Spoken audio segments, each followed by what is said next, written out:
All right, I think we're live. Ho, ho, ho, ho, ho, ho. What's going on, Jerome's? I think we're live.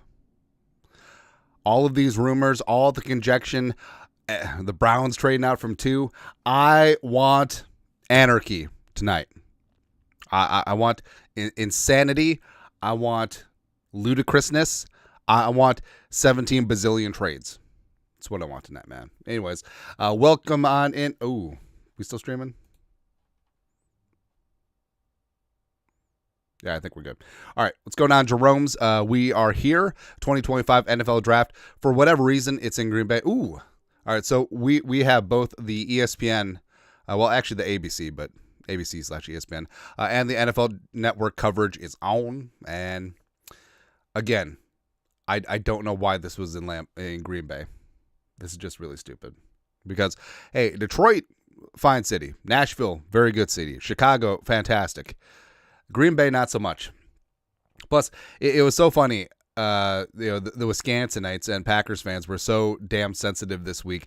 Any perceived slight on Green Bay, because Greeny tweeted out a picture of him and Booger McFarland having breakfast, and he was trying to order oat milk latte, and Booger was laughing at him, and everyone assumed that Booger was laughing at Green Bay because, like, how do you have oat milk here? No, he was laughing at Greeny for ordering an oat milk latte in the state of dairy, but it's all right. Anyways, we are here. Vikings, it is on. Vikings have 4 draft selections. If only we had the graphic up. Enhance. All right, so it is indeed draft day. Vikings chilling at 24 this evening. All the rumor and conjecture the Vikings could trade out, we'll see. Also, the Vikings have 97 and then a $139 and 187 a little bit later on as well.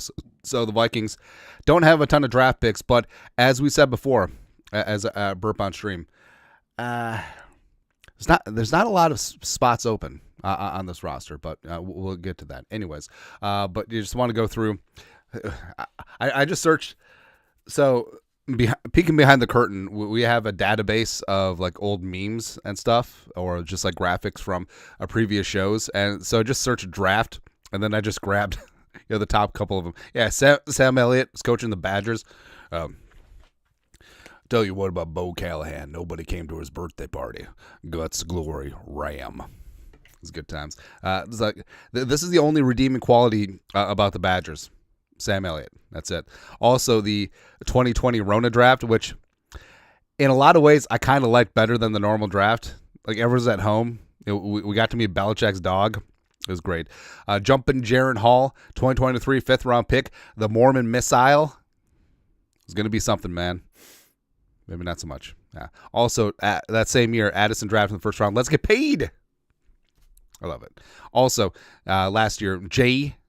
McCarthy, Jonathan James Ezekiel Balthazar McCarthy. Ooh, I felt good. I think this is the first time we use his full name. But yeah, J.J. McCarthy looked good. Plus, remember, Perte, Ricky Spielman, Horden, all of those 7th-round picks, like precious jewels.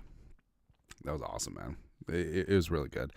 So the draft, we were sitting, wishing. What, Goodell riding in on a bicycle. I know it's an homage to the Packers players stealing little kids' bicycles to get around at training camp, but he looks like Pee Wee Herman and everything that goes along with that.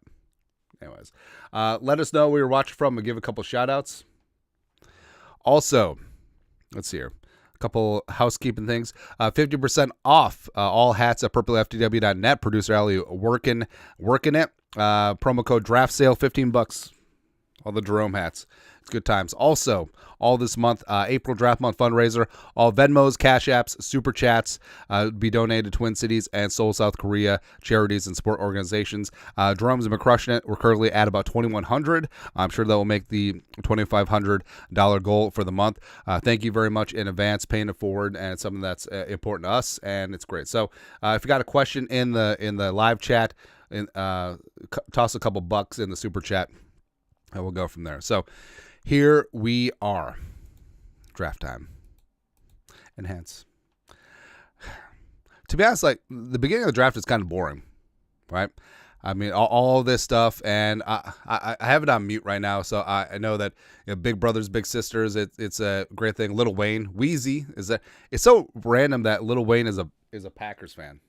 Like we couldn't have got because Lil Wayne's from New Orleans, right? Or it's from Louisiana. Why can't we convert him? Justin Jefferson's from Louisiana. I'm sure they're big fans of each other because I think that Wayne is an LSU fan. So come on. Let's make this happen. Purple, yellow, purple, yellow, purple, yellow. I don't know, man. I do like Lil Wayne, though. Weez is good.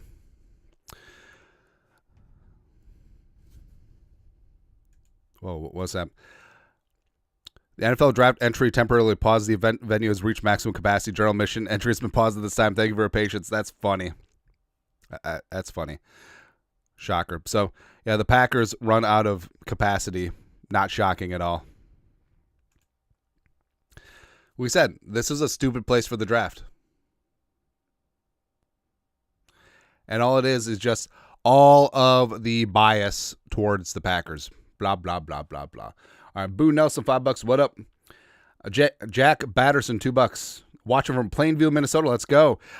So, long-winded story. So, Plainview, I have experience with Plainview. So, when I was in high school, Rushford Peterson, one of the main football powers in the area was Plainview, Elgin, Melville, and they had these cool helmets too. They were black and yellow. They had a paw print on it. It was good. And long story longer. So the quarterback of that team was a kid named Clayton Cobb, and in Little League baseball, Clayton was one of those dudes who matured way faster than everyone. So he was literally 6'2" when everyone else is 14 years old. And I just remember he was a hell of a pitcher, right? All he could throw was gas, and it's hard for people to catch up, 13, 14 years old. And I just remember I wasn't a very good baseball player, but I could run. So my coach was always devising ways to get me on base. I became decent at bunting. Yeah, you know how humiliating it is in Little League and your coach asks you to bunt? All right. But I just remember it's hey, I'm going to get on base. And so I stood in the box as, I don't know, he's maybe throwing 80, but it seemed like 120. And I just remember getting hit in the head with the pitch and feeling so accomplished because I got on base. Also, sorry, you're going to have to bear with me. We got the spring little kerfuffle going on. As you're going to notice this. If you have young kids, you're always going to have a low-level sickness all the time. Just because they go to school, they go to daycare, they go to sports, and then all of that is commingling. But also, I feel like I can never die because my immune system has been taxed and stressed, and we still standing, we're still strong. Also, in college back in the day, drinking. I don't know if it's politically correct term anymore, so whatever. But when you dump all the booze into a single cooler, and then everyone just scoops it out, I feel like I cannot die from anything because of that. Those are my entire thoughts. Anyways, so let's see here. So that's Plainview, Elgin, Melville, PEM. Yeah, let's see. Randy Spring is on that team. I think he was an assistant coach at Winona State for a while, which is the Harvard of the Midwest. Superpowers. Appleton, Minnesota. There's Appleton, Minnesota. Wow. Let's see here. Sodak, school from South Dakota. Dr. Nikamoto, $5. Win Bitcoin payments. I don't know. Let's see here. Scoot Boogie, Portland wants a DB. I don't know if that's code for something. Yeah, I don't know. Let's see here. SoCal, Minnesota, the Upper Peninsula, UP. The fact that Wisconsin won't take over the Upper Peninsula shows what cowards they are. Brian Thompson, school from Austin, Texas. ATX, keep Austin weird. Let's see here. Fayetteville, Arkansas. Fayetteville's a great town. Marshall, Minnesota. Just like Trey Lance. No pants for Trey Lance. Turbo, $2. Skull, gearing up for finals. Wish me luck. Good luck. And if you fail, it's just college or school or whatever. Let's see. Ames, Iowa. Grantsburg, Wisconsin. That's great. All right. Also, type in your draft crush in the chat. See, mine right now, we should bring up a big board. NFL Draft Big Board. Stupid Titans on the clock. You're going to take up the whole time. Yeah, they have to take up the whole time because of the TV obligations, right? Because they want to stretch this thing out. Let's see. Can we get the PFF big board? Yes, we can. How about instead of thick, we'll do medium. All right, there you go. All right. PFF big board. What up? All right. Can we shrink this?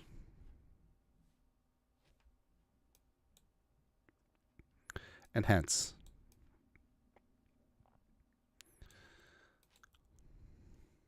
All right, that still works, right? There you go. All right, so PFF big board, Hunter, Kata, Jeanty, Tet. I feel like this happens every year where the quarterbacks are just lowly rated, except they'll go high because of the quarterback tax. Slim. All right, that's better. All right, so crushes of mine, Jahdae Barron is pretty obvious, but yeah, probably won't get there. I actually really love Will Johnson. I know there's concerns about the turf toe. There's concerns about the straight line speed, except I think he's good to go. Yeah. Let's see here. Kenneth Grant, obviously. Kelvin Banks, I think is super underrated, man. Absolutely is. All right. Yonder Sphinx, $2. Skull from Kentucky. Why are they taking so long? It's like NBA games. They never start on time. Viking, 1972, $2. Skull. David Paul, $20. Thanks for giving to Darn Andy. Darn Tootin'. All right, so yeah, Mason Graham. Obviously, it start. I want anarchy. Like I want the Browns to trade out of 2. I want someone to come up for Travis Hunter, yeah, and not like a Jacksonville coming up to 2. Like I want someone deep. I want the Dolphins coming up to 2 or something absolutely bat bleep insane like this. But probably won't happen because that's how it goes. All right. So let's see, other crushes. Gray Zabel's up there too. Except I feel like people are starting to overthink Gray Zabel because like what's really changed since the combine? Nothing. But people are falling out of love with Gray Zabel, which is the definition of prospect fatigue, right? Michael Williams. It's Montel Chilliams, Derek Harmon. I don't know why they're so down on Derek Harmon. Derek Harmon, I feel like it has the highest floor of any of the defensive linemen in this class. Plus, ceiling is really damn high, too. Derek Baker, $100 Canadian. What up? OG Jerome. Way back in the early 70s, our small semi-rural community welcomed a new addition. When neighbors adopted a lovely young girl from Korea, it was a difficult adjustment for her and her siblings, but turned out so well. So, Andy, your cause is near and dear to my heart. Skull. Hey. Thank you very much, Derek. Again, OG Jerome, Zach Snur, $50 in the chat for the cause. Skull. And what's interesting too. So I grew up in a small town, and I was literally like the only like minority. Like I'm talking about like I don't even think there was Mexicans in our town at the time. So it was mainly like Norwegians, Germans, stuff like that. And I don't know. I never felt like an outsider, you know. And I think that's a great testament to the community, a great testament to, my family, a great testament to me, because I'm so effing lovable. That's probably it. But I don't know, like, maybe it's just because we only live one life and never knew any different, but I never felt, like, discriminated against. Like, I never felt different, you know? I just never felt like I was treated differently. Maybe I was, and maybe I just glossed over it, but also, I don't know. Just never really felt that way. Yeah. Anyway, James, $100. Thanks, Andy Skull. Hey, thank you. Actually, I take that back. So I think there's 2 other Koreans that were adopted in my town. One of them was, I want to say like 10 years older than me, and he had been adopted at like 7. I got adopted at like 9 months, and he had rickets from malnutrition. So he had some physical. Ooh, the Browns are trading number 2 to the Jaguars. Let's go. That's a smooth transition. So the Browns trading number 2 to Jacksonville. Let's go. Let's get some. I don't know what we accomplished there. Anyways, James, $100. Skull. Thunder, $50. Andy, just want to say thank you for creating the vibe in this community. Recently showed my grandfather your channel, and it's been fun watching his passion for the Vikings regrow. So thank you. Shout out to from a fellow adoptee. That's right. We got to hang together, man. CB the nicest. OG Jerome, $10. If they're all there at 24, who are you taking between Kenneth Grant, Gray Zabel, or Will Johnson? All right, so 1, 2, 3. I would go Johnson, Grant, Zabel, but it's super close. Titans taking Cam Ward. There you go. So it's funny. I'm watching the ABC broadcast over the air, and it's about 45 seconds ahead of the YouTube TV broadcast. But we knew that from the game. Does this refresh?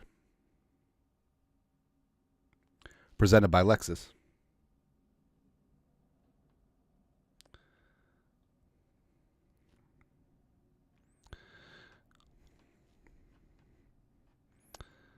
All right, I should just bring this up. Come on.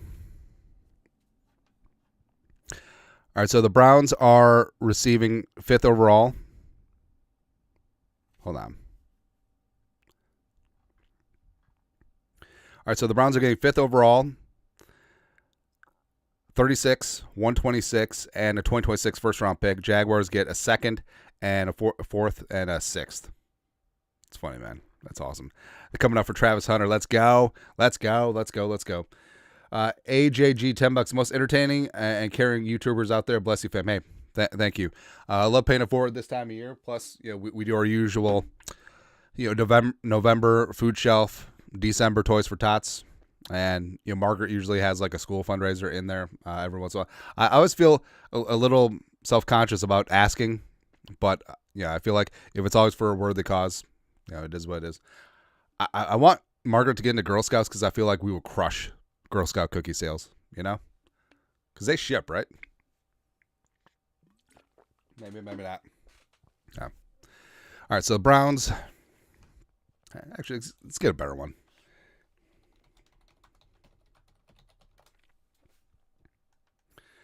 Blame it on the rain.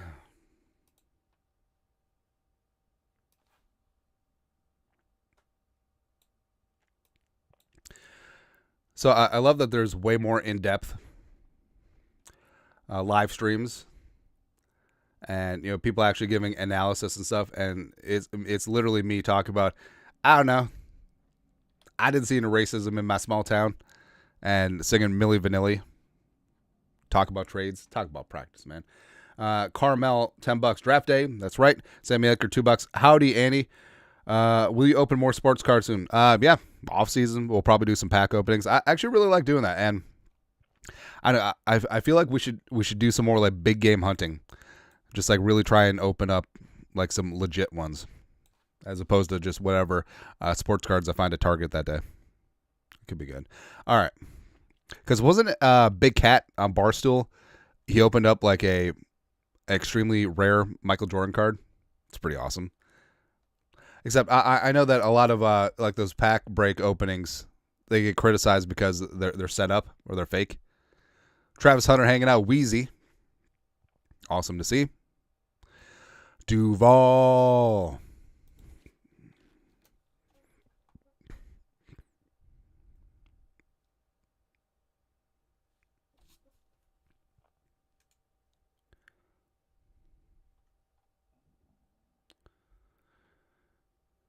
Come on.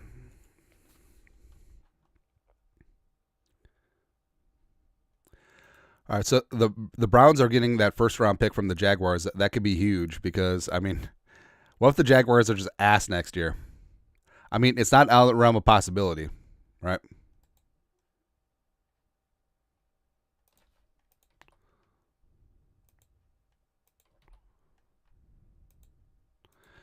How do I do this? No, ain't gonna work. All right. All right, $10. Jake Biscuit. Oh, risk it for the biscuit. Andy the goat. That's right. All right.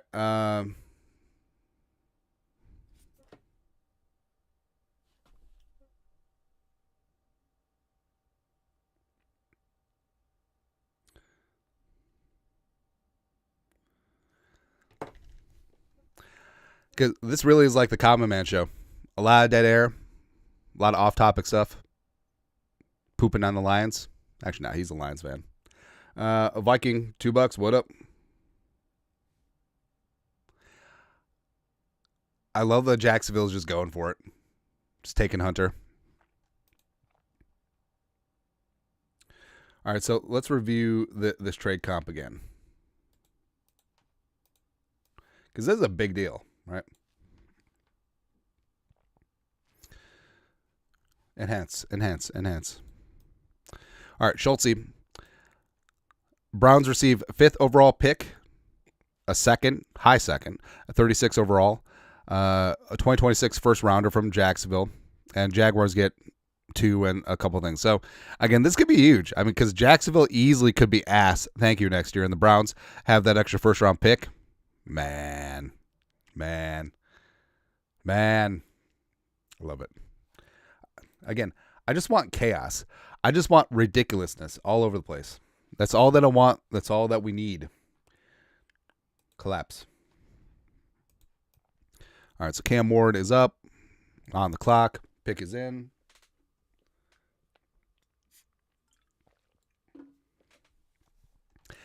I don't know. I still don't know what to think about Liam Cohen. CB the Nicest. Who do you think has a chance to be the biggest non-quarterback first-round bust? Shamar Stewart? I don't know. Like, I like Stewart, and I get betting on the physical traits, except I'm just not in love with the production. And I'm worried about, the whole workout warrior thing. Is it Mike Mamula adjacent, or is he Danielle Hunter, where measurables, limited college production, but I don't know. I also, here's what's great too. As we said before, like 15 to 100, there's going to be some really damn good players. I mean, Jack's, just look at PFF's big board here. Who's announced the Armstead announced the pick? It's a power move. Oh, yeah, Walter Payton Man of the Year. It was, but down here in 100, like DJ Gins, Ashton Jeanty, Jordan Birch, Moreau, Savion Williams, 6'4" Cordero, Fannin. I mean, there's going to be some really damn talented players that go bottom of the 3rd, top of the 4th. It's going to be pretty impressive, man. But yeah, answering the question, I think Shamar Stewart. Of the higher picks, I don't know. Like, I want Ted to work out. I could see him not, though, in the NFL. Jeanty will be fine. Carter will be fine. Hunter will be a dude. I think Will Campbell, I think he may have to play guard. That's fine. Mason Graham will be fine. I guess maybe Walter Nolan. I don't know. Yeah, obviously not wishing ill on anyone, but all right. So Hunter is the pick.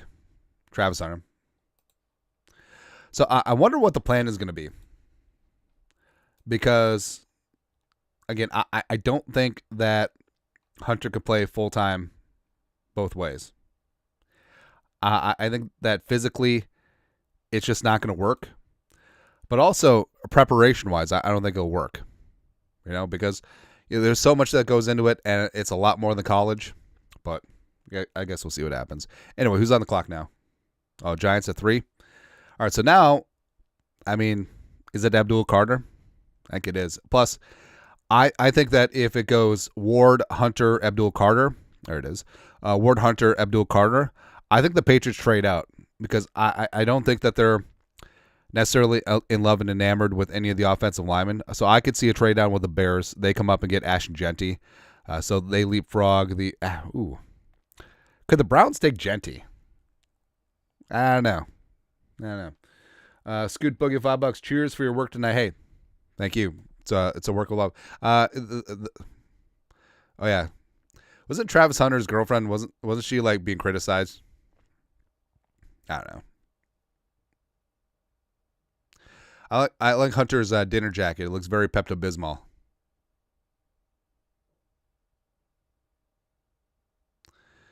There we go.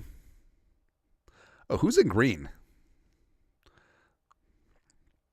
By the way, I like that the green room is just like an airplane hangar with furniture from Slumberland in there.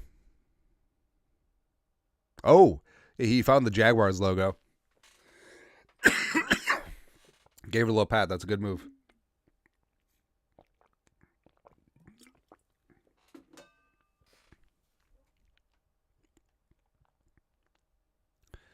CB the nicest $5. To be honest, I think they just traded up for Hunter for views and to grab the fan base's attention. What else do they have going for him? I think that's fair. I feel like Hunter, I think the two-way thing will eventually die out. I think that he could be a really damn good slot corner. I think that a really good slot receiver. I think that he could be a damn fine cornerback. I don't think he'll be able to do both. But you never know. Like I've said, I'm kind of rooting for him to do both because I want to see what that contract is going to look like. Like if he's out there playing 120 snaps a game and he's a starting caliber corner, starting caliber receiver, what's that money going to look like? $80 million per year? Because if you think about it, like him starting like essentially saves a roster spot that you can use elsewhere. So I don't know. Obviously, that's a long ways away, cart before the horse situation, but I guess we'll see. Yeah. Also, I guess we'll see. So look at the Vikings. So as I said before, it's not a bad year to be lacking in draft capital because if you think about it, so just walking through this roster. All right, so let's count together. Stone cold locks to make the team. McCarthy 1, Jones 2, Mason 3. We'll say C.J. Ham 4. You never know. Jefferson, Addison, Naylor, Rondale Moore if he's healthy. Hockenson, Oliver. All right, so shoot. I lost count. Is that 10? I assume that's 10. Starting offensive line, yes. Rouse and Juergens, we'll say, are pretty much locks to make it, so that's 17 on the offense. Actually, it is 17. Yeah. All right, so 17 offense. 18 Allen, 19 Phillips, 20 Hargrave. Let's say 21 Redmond. There you go. Van Ginkel, Grenard, Turner. That's 24. We'll say that Murphy and Richter will count as one. One of them make it, so 25. Pace 26, Cashman 27, Wilson 28. Yeah. Murph, Rogers, Blackman, and we'll say one of Okuda or McLaughlin. Well, Tavierre Thomas is making it, so it's 32. Harrison, Theo, Metellus, that's 35. And then the 3 specialists, that's 38. So really only 15 spots on the 53-man roster are up for grabs. And a lot of those already have dudes in place that could easily claim those spots. So it's not like the Vikings roster is set up for having the rookies contribute right away. And as I said before, like rookies coming in, obviously if they're studs, they'll play right away. But it's actually a good sign for your roster construction if rookies do not have to. Again, rookies can, but they don't have to play right away, which is, we're always talking about the whole Dallas Turner, Jared Verse situation from last year. The Rams were just whatever at edge rusher. Jared Verse came in, started opposite of Byron Young, and he's off to the races. I would wager dollars for donuts if Dallas Turner and Jared Verse switched places, they would have similar seasons. Where Dallas Turner, if he was a full-time starter, he would have racked up 4.5 sacks just like Jared Verse. And if Verse was here, he would have been stuck behind AVG, Grenard, and Patrick Jones second, having a career year. So, yeah. Bill Hicks, monthly Jerome, he's back. What up? Ducks game in $2. Please no trade back. Production value. Yeah, I'm at the point. It's like, hell, trade up. Let's go do this. Yeah. All right. So the Giants taking Egbuka. Makes sense. All right. Refresh. Enhance.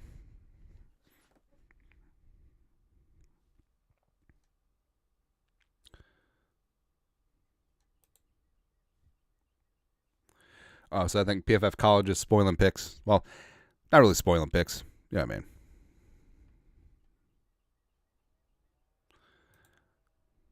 Where are we? Come on. Yeah. All right. So Abdul Carter goes 3. Abdul Carter's a dude, man. And he was really, because I remember watching him like 2 years ago when he was a sophomore, just out there wrecking fools. It was great. Jake Biscuit, $2, risk it for the biscuit. Finally ordered my first Jerome hat. That's a W. That's a win, dog. That's a loss. That's a win. That's a win. Thank you very much.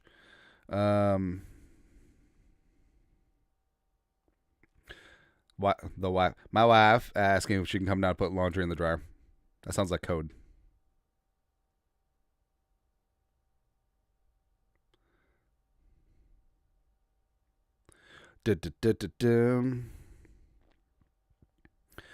Ooh, baby, I love your way.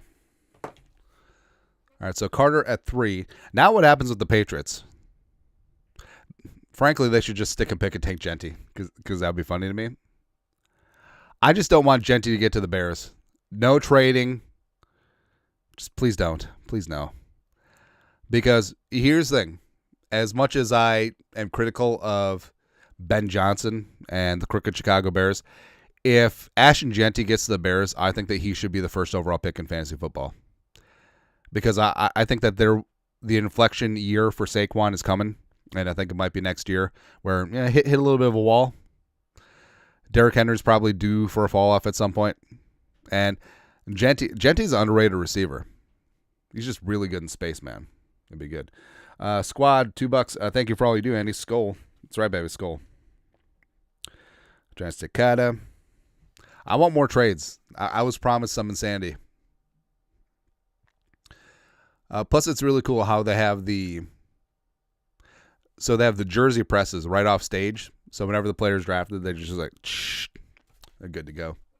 Which makes you think they probably produce regular jerseys like that every single day. So how come jerseys cost $130? I don't know. Maybe that's just boomer complaints. I found as I got older, I definitely have a lot more boomer complaints in me. But, you know.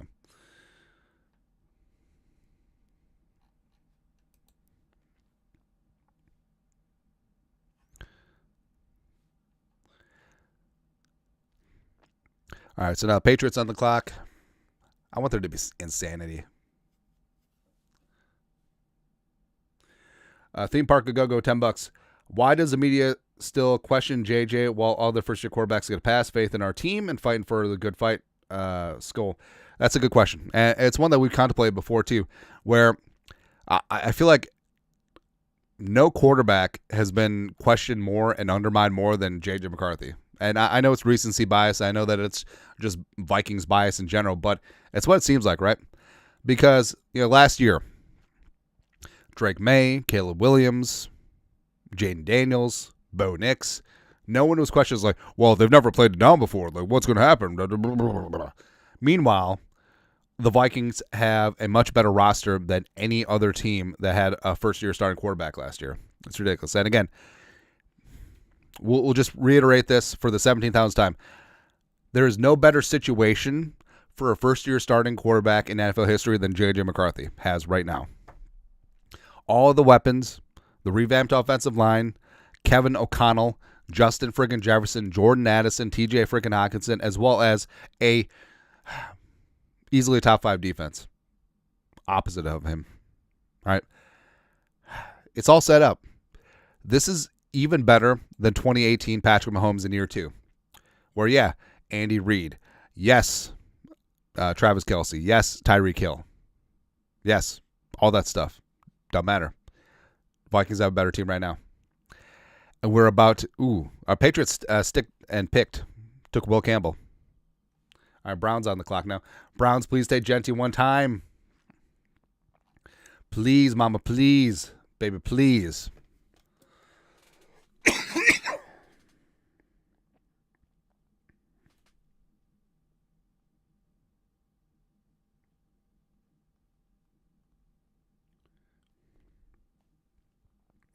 That's all that I want. Just Ashton Jeanty.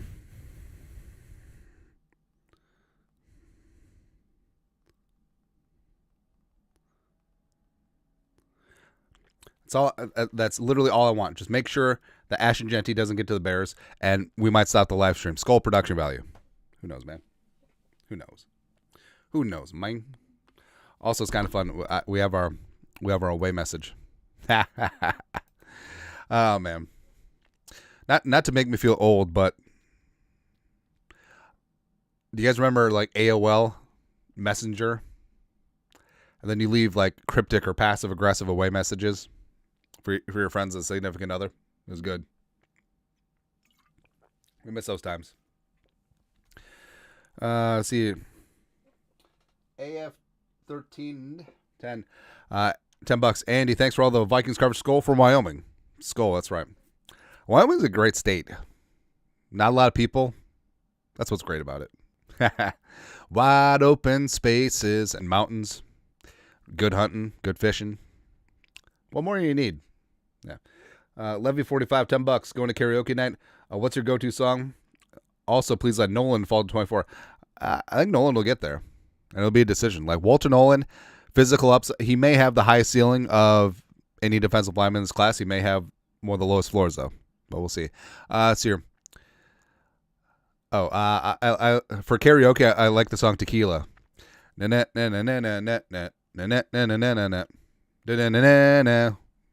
Tequila. No, but in serious, I like REO Speedwagon. Keep on loving you. Even though if you listen to the words of REO Speedwagon's Keep on Loving You, it's basically a song about him getting cucked and just like, I still love you, baby. What's another good one?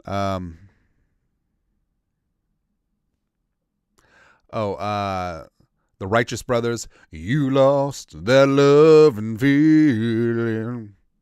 Whoa, that love. And that's a good one, too. It's a song of my fraternity from back in the day. Let's see here. There's got to be one more. Well, everyone sings Creed nowadays, which is good, too. I don't know. Anyway, so at 4, Will Campbell going to the Patriots. So I think ideally you're going to want to keep him at left tackle, but like I know that the whole arm and wingspan thing has been talked about to death, but I mean his arms are still the same size as when he was playing in the big bad SEC West, man. So I feel like he'll be fine. And I like Will Campbell a lot. All right, so we'll see if it works out there. All right, rest of the way. Oh, Browns are taking Mason Graham at 5. Oh. All right, so yeah, the tweets are starting to get ahead of the draft coverage, which is fine. Oh yeah, we're gonna spoil the ish out of things too, but that's fine. All right, so Mason Graham goes, which kind of stinks. I don't know. I had this pipe dream that maybe Mason Graham would follow the top 10. Vikings go up and get him, but nah. Mason Graham. Ari Merov's My Sports Update's really fantastic with these things too. Respect his work. And I'll keep on loving you, 'cause it's the only thing I want to do. All right, so Mason Graham at 5. That's going to be good. That's going to be good for Cleveland. And they get that extra pick at the top of the second round. Plus, they have the Jaguars' first-round pick next year. Man, I feel like that's really good.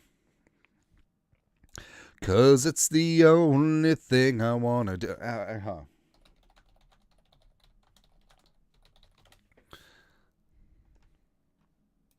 All right, so keep on loving you, REO Speedwagon. You should have seen by the look in my eyes, baby. There's something missing. You should have known by the tone of my voice, but you didn't listen. You played dead. And I thought and though I know all about those men, still I don't remember, because it was us, baby, way before them, and we're still together. Hey, hey. I know you've been making the rounds, and I know you've been with a lot of dudes, and I know it's been a lot of... But, baby, we're still together. I don't know, man. I don't know. Viking Thrope? $20. Andy, I'm not very knowledgeable about college football. I appreciate all the work you put in. Great charity, 12 and 10. Skull, that's right. Dozen Dramars in the next 10 years. Say thank you very much for paying it forward. And also, again, hey, if you're new to the channel, this is basically what you're going to get. Instead of deep dive analysis on Will Campbell, we're literally looking up song lyrics for REO Speedwagon. It's a good song. You should try to find on YouTube. We can't play it, otherwise we'll get booted off the live stream. But there's a acoustic guitar version, just some dude sitting on his couch, and it's really good. Version of Keep on Loving You. It's good.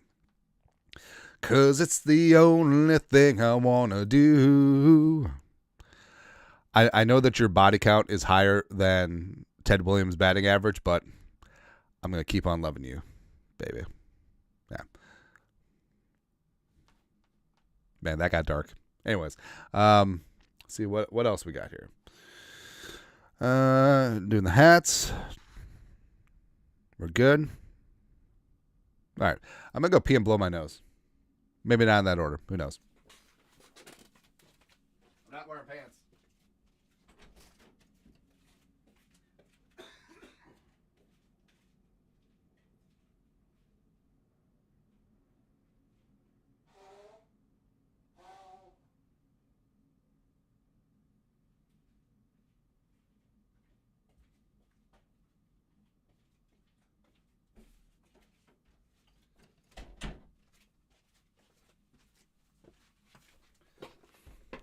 All right, we are back. And as we said before, if you got young kids, germ factories. But I feel like, Will Campbell's tearing up. It's emotional time, man. Also, I figured it out. Will Campbell looks like Pablo Escobar from Narcos. Where? Really good actor. Yeah, because this is an emotional time. Obviously the green room is fine, but I really love when the players at home with his friends and family, like everyone who's supported this dude throughout his life to get him to this point, and they all get to celebrate. It's an emotional time. Oh, Jamie Erdahl, Pride of Minnesota, is tearing up too. Everybody's tearing up, except for Patriots fans. Will Campbell, he's wicked pissa. Yeah. CB the nicest $5. Hold on, I got it, guys. If Jeanty goes to the Bears, George Bush did it. All right, so the Browns taking Mason Graham. There we go. I was told there's going to be trades. Boring. Stefanski looking good. Silver Fox look. Andrew Berry. Jimmy Haslam screwing over truckers with rebates. Oh, have you ever been to a Pilot Flying J? It's kind of a nice travel gas station, though. It's no Buc-ee's, but then again, what is? Although I always find it's like, I don't know, like I know it's probably really convenient for the trucker lifestyle, but the showers that you can just rent, I don't know. I feel a little weird about that. I know it's completely normal, and I bet after many hours on the road, stuck in a truck cab, the shower feels like $1 million, but I don't know, man. I don't know. I guess it's no different because if you go to some larger airports and you go to some of the lounges, like they have showers too. So I guess it's no different. Yeah. Anyway, public rental showers up in the air, but I'm sure I'll do it.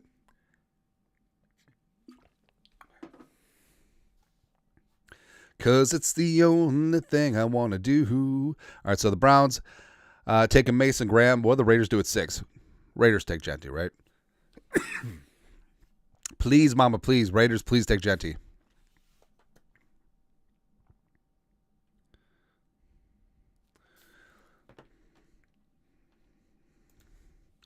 And I meant every word I said. When I said that I love you, I meant that I love you forever. And I'm gonna keep on loving you. 'Cause it's the only thing I want to do. There's a Mason Grant. I love Mason Grant, man. Although he looks like a grown-up version of the Rizzler. Yeah. But you've been so great. But definitely going to be out of range for the Vikings. Sort of is what it is. But yeah, I'm rooting for Mason Graham because if Graham was able to declare as a sophomore, I think that he would have been, maybe not top 5, but maybe top 15 pick, depending on all of the absolutely bat bleep insane run on quarterbacks.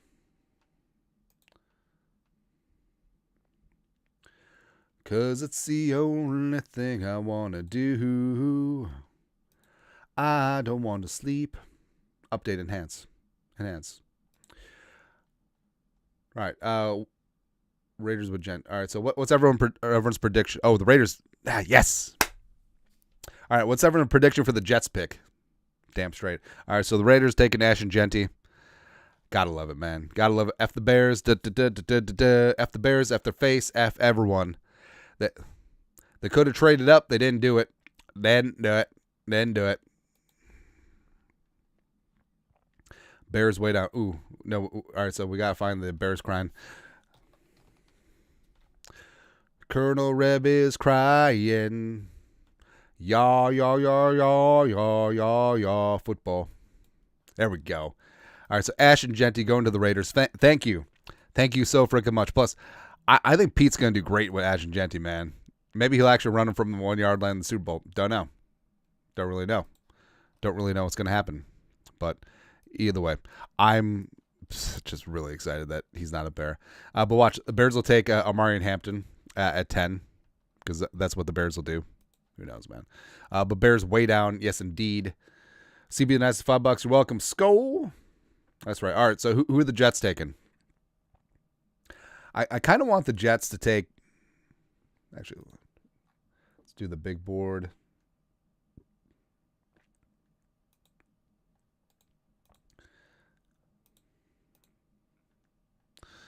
All right, so Jeanty, he gone with the wind. All right, so the Jets... I don't know. Jalanka makes sense. Actually, I'd love to see Loveland above Warren. I feel like Loveland is a more well-rounded tight end. I think he's a better route runner, too. Maybe it's Membu. So Membu and Fashanu would be a nice bookend pairing of tackles. Will Johnson. I mean, I guess never rule out Aaron Glenn just being like, we're taking corner. Will Johnson's that guy. Maybe Jahdae Barron. Again, I want some weird stuff to start happening, man. And even though, the trades are fine, Ashton Jeanty going 6 to the Raiders. That's fantastic. Bears way down. I will say this, though. The Chicago's a fun town. Can't even lie, right? And I feel like, obviously, it's like every city, there's some parts that aren't great. But I feel like this is purely anecdotal. So the Riverwalk in Chicago, I feel like it's a lot more vibrant than it was just a couple years ago. And the wife and I went there during the bye week this last football season, and I don't know, like, it's a complicated issue, but like the homelessness, but also there wasn't trash all over the place. There wasn't graffiti all over the place. Public areas like public bathrooms along the Riverwalk, which had been kind of a mess before, were perfectly fine. I feel like things might be improving. I don't know. Like I said, purely anecdotal. Maybe everything is poop. Who knows? Yeah. But Chicago's a fun town. Plus, so it was cool. So the Billy Goat Tavern, literally under a bridge, but it was made famous by that John Belushi SNL sketch, Cheeseburger, Cheeseburger, Cheeseburger, Coke. So the wife and I were there. We were having a drink before dinner. Well, she doesn't drink, so she was watching me drink. And we were watching the beginning of the Bears and Commies game. Yeah, that game.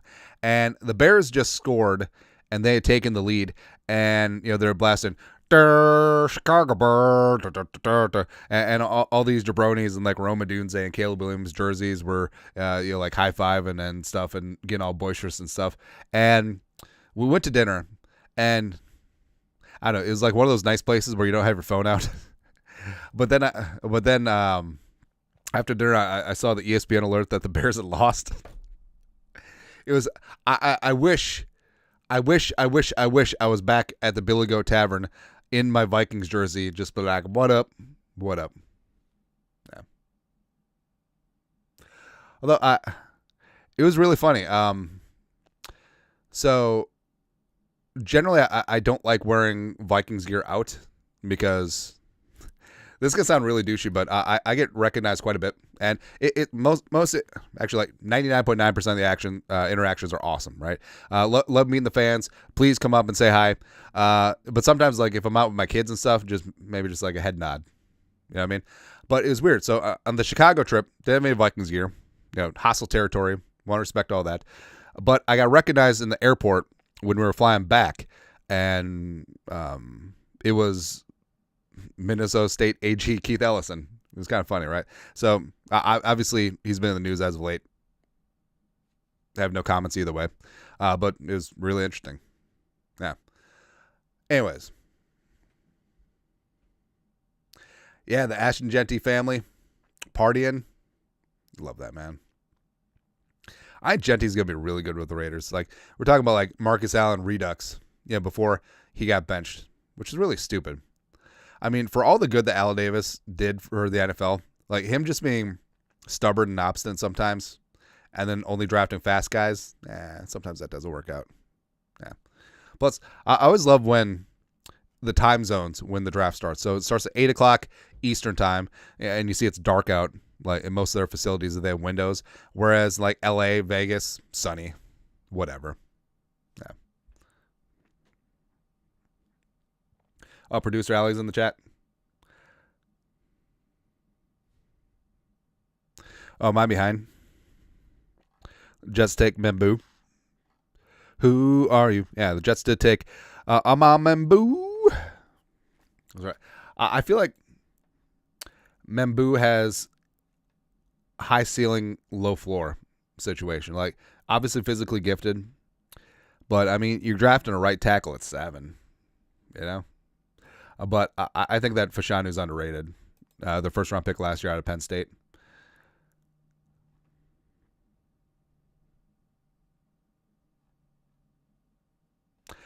I love the Jeanty pick to the Raiders, man. I just really do. See, the flannel base is $20. Love the daily news dumps, and thanks for your work supporting the charities. Skull Vikes, Jimmy K is the GOAT. I absolutely agree. Jimmy K. Butler is the GOAT. Jimmy Kleinsasser. Like, I'm trying to think, like, what would be the equivalent of Jim Kleinsasser on this team? I don't think we have one. Where you have a local dude, throwback style player. I guess CJ Ham, but Gino's fired up. Raiders. That's right. All right, so Membu goes to the Jets. Come on. Shimon.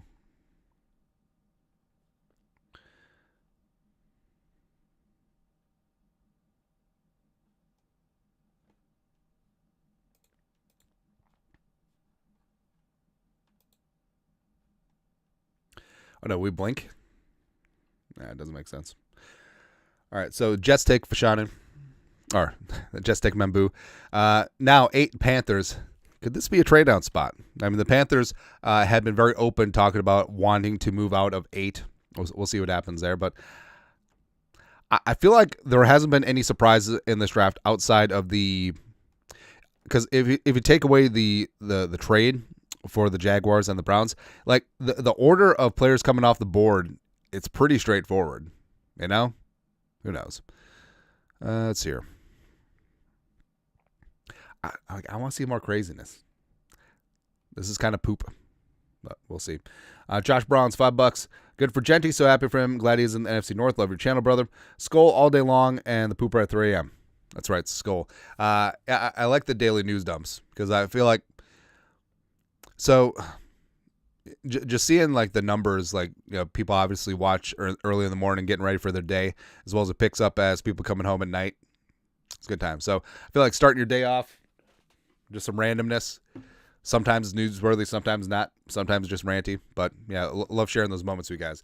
The intimate ones where he sees you when you're pooping. All right.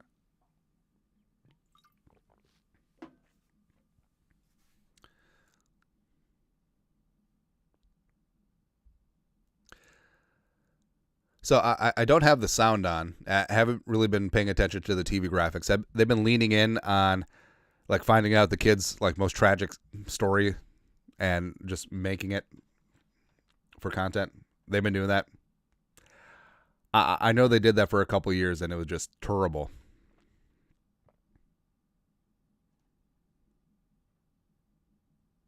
Did we get booted out? I think we're back. There you go. Yeah.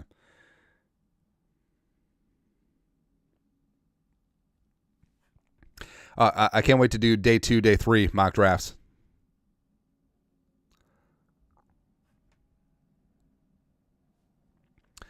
All right, but we'll see. All right, so Will Camp. Now, it is a smart move. And having Campbell at left tackle, protecting Drake May. First, he buy the house, then he buy the insurance. I love that this crowd is like 90% drunken Packer fans. Which is kind of great. Oh, the Jordy Nelson jersey. That's pretty strong. Can't go wrong there.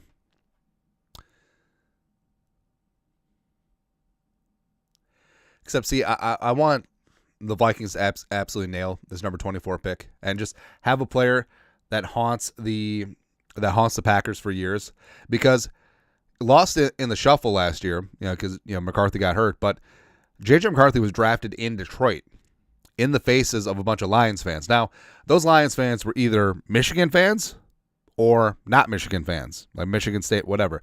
So they know either way that JJ McCarthy is a bad man. So I can't wait just to see J.J. McCarthy, Jonathan James Ezekiel Balthazar McCarthy just completely full-on Lipton teabag, Darjeeling blend right across the grill. Good times. Alan Euler, 19-month member. Just want to say thank you for everything you do for the fan base and have fun. Hey, thank you. Without the Jeromes, there would be no show. There would be no channel. We would be nesting. Yeah. Skull and Bones, $2. Who are we picking up, Andy? Siobhan Ravel. And it filters through. Who knows? So, Membu, I don't know.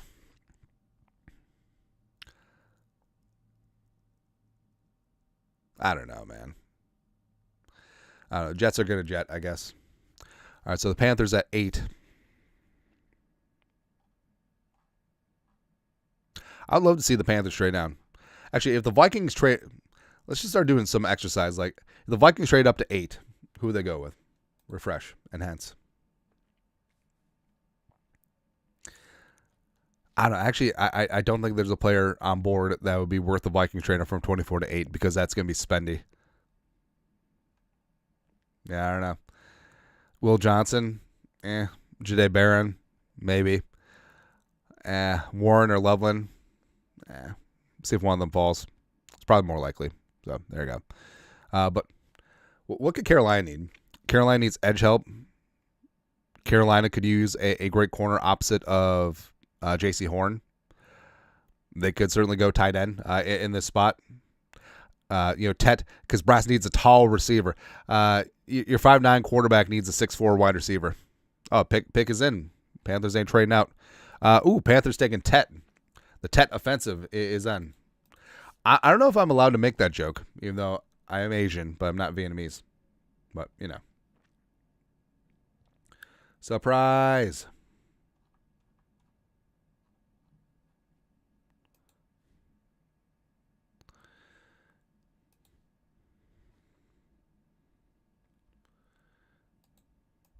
All right, so I know a lot of people were down on Tet, but I don't understand it.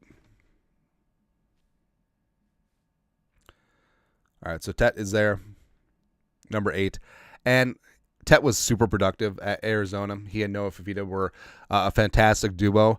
And he's got a big-time catch radius. I know a lot of people make a big deal about his 40-time 4.55, but his play speed shouldn't be that big of a concern, And you do question his toughness, or some teams do, but I'm not worried about him. Like, I think Tet's perfectly fine. And outside of the trade, I mean, this has been pretty straightforward in terms of the first 8 picks.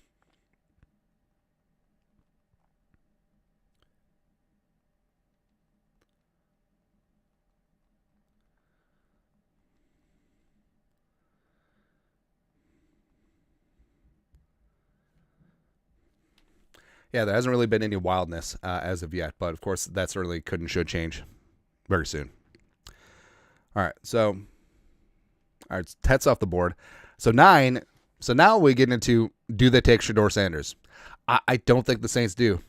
And as I've said before, I think the Saints are just really going to lean into being complete, absolutely dog doo-doo this year, because They're up against it with the cap. They're whatever with Derek Carr. I say just start Jake Haener and or Spencer Rattler. Go 0-17 and draft your prince, Arch Manning. Grew up in New Orleans. It was Isidore Newman, the high school that Peyton and Eli went to. Also his pops, Koopa, and Redux. Arch Manning in New Orleans. I feel like even though F the Saints and everything that they stand for, I feel like that's too juicy of a storyline that the NFL just can't pass up. So I think that's 100% what's going to happen. Let's see. Comment the kid, $10. Time for the Peyton chant. Douche.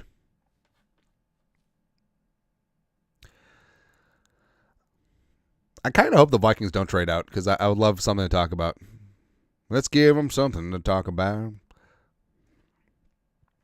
Yeah, but the Vikings, we've talked to how the Vikings may have trade partners, whether it's the Bills at 30, Chiefs at 31, the Browns at 33, or the Giants at 34. I think all very reasonable and potential trade partners there.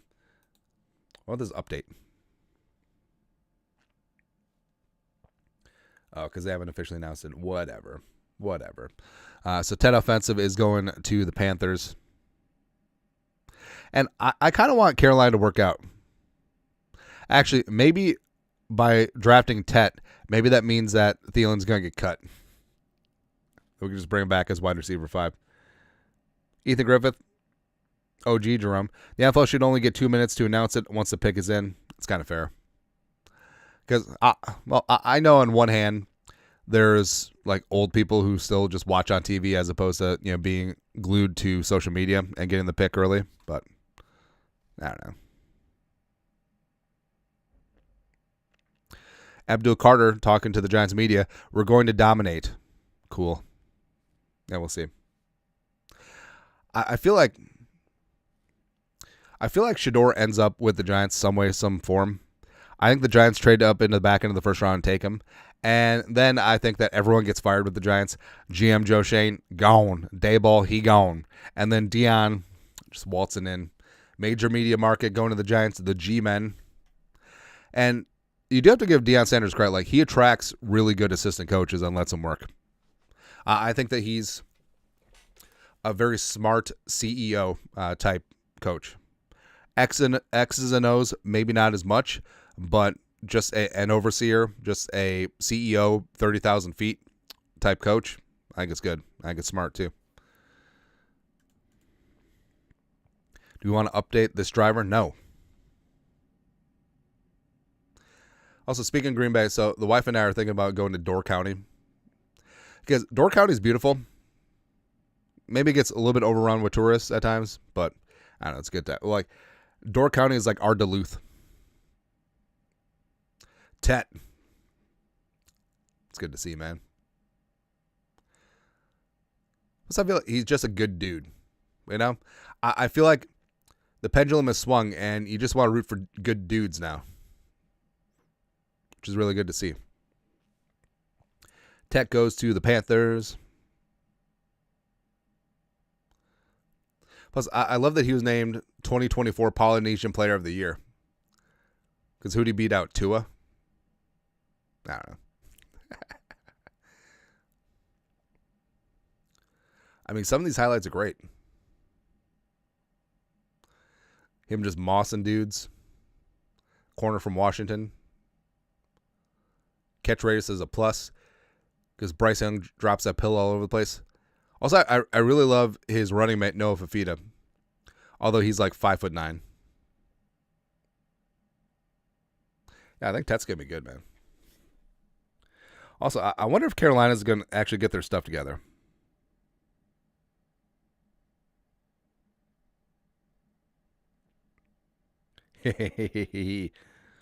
Oh, man. Oh, Tet did it too. I think players coming out of the green room are doing that. They're finding their new team's logo and just giving it a little dap. Getting the hat. Getting the jersey. Plus, I saw one of the behind-the-scenes draft things where I talk about like the logistics of the green room players, and So they have 2 team hats in every size. And he just laid the commissioner. I think that's the first. So they have 2 team hats in every size, and they have all the prospects in the green room's hat size. And I just remember like Dallas Turner's was like 8 3/8, which is insane because so my fitted hat size is 7 5/8, and that's pretty like a decent size head. But Turner's was like 8 5/8 or something like that. And then I remembered, the hair. I do not have that problem. Whereas if I had big hair, I would have that problem too. But yes, not. All right, so now Saints at 9. So last year they did take Talisa Fuaga, the Oregon State dude. So they have 1 tackle. Like maybe remember who's off the board. Go Kelvin Banks in this spot. So you go Kelvin Banks. Could go. Yeah, it's probably like Connerly maybe. Simmons. It's possible. Oh, geez. So they got Zabel, Booker, Savanaya. They got Savanaya over Donovan Jackson. Wow. Ratledge over Bo. I understand it. Miles Frazier. So we purposely didn't talk about Miles Frazier because we knew that people would get mad. So number 1, he is a guard from LSU, just like Ed Ingram. To compound things, he wore number 70 at LSU, just like Ed Ingram. Even though Miles Frazier is a much better player. Probably won't get drafted in the second round like Ed Ingram, but Milliam, Fairchild, Rivers, Jackie Slater, Josh Gray. Never trusted Josh. Luke Kandra. Look, let's just go out there and whoop somebody's ass. Luke Kandra's my guy. Connor Colby, perfect for outside zone. Marcus Tate. Also the Xavier. Oh, okay. Willie Lampkin. He's 5'10", 270. I do not care. I'm going to take. Ooh. There we go. Saints taking Kelvin Banks. Thanks. That's right. All right, so they can keep Fuaga at right tackle, and now they got Banks at left tackle. That's going to be good to go. That's good to go, man. Saints actually made a smart one. Saints actually made a smart move for a change. And now we watch as the Saints have a death spiral. Or actually, no. Now we watch Kelvin Banks goes to the Saints. You love to see that. Love that the Kelvin Banks slander was not warranted. Still ended up a top 10 pick, as he should. As he should, man. I was a big fan of Kelvin Banks. Now we get to see how far exactly Shedeur is going to fall.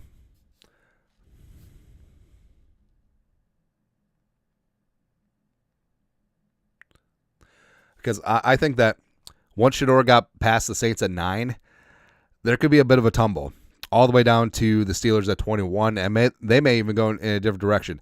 It's going to be funny when the Falcons take Shedeur.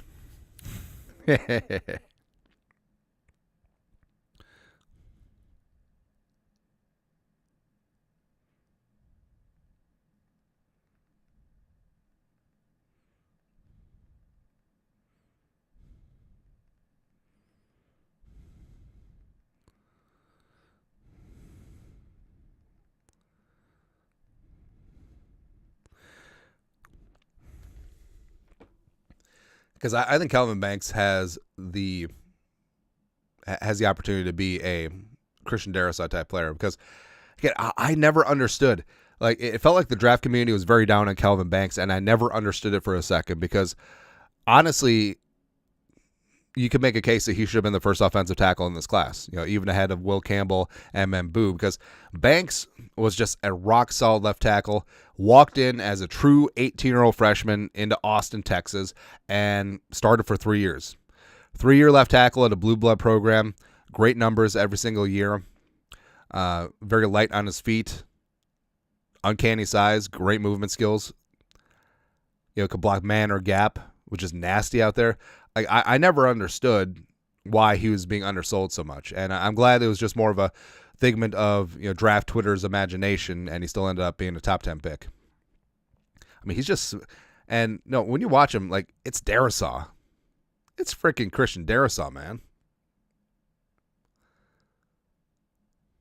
God, I'm glad to see that. Also, so the wife and I are going to an undisclosed location. Just kidding, it's Milwaukee. And you may say to yourself, what's in Milwaukee? So the wife and I are like huge Top Chef nerds. And when we travel to a place, we specifically look up if there's any Top Chef alumni either working at a place or own a place. And we specifically go there. So in Milwaukee, there's a couple. So one of them is Dan. I forget his last name, but so Dan has a Chinese has an Asian place called Dan, which is funny because Dan noodles. But yeah, we're gonna hit that up. Plus in Chicago, so one of our favorite meals that we ever had in Chicago was at Sienna Tavern, which is owned by Fabio Viviani, who I believe is on the New York season as well as an All-Star season of Top Chef. And the vibe was great. The place was packed.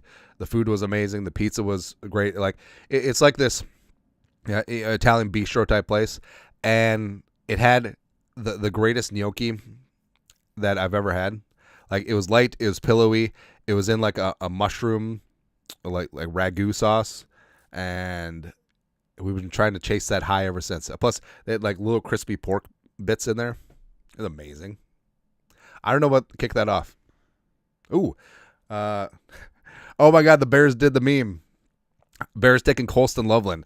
Hey, I said that Loveland could be the first tight end off the board. The Bears did the meme. We're actually pretty damn speedy with all these picks. All right, let's pull that up. Colston Loveland, you are a Chicago Bear. Kind of stinks. No, Loveland, super talented. Oh, 49ers taking Mykel Williams again. Wow, we are warp speed turbo drive, baby. Let's go. 49ers taking Mykel Williams. It's Montel Chilliams.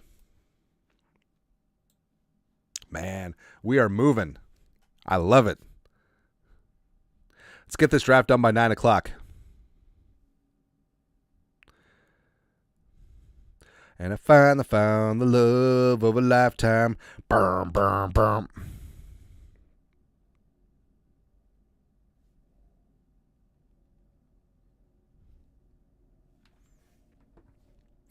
NFL schedule release Wednesday, May 14th. So there you go.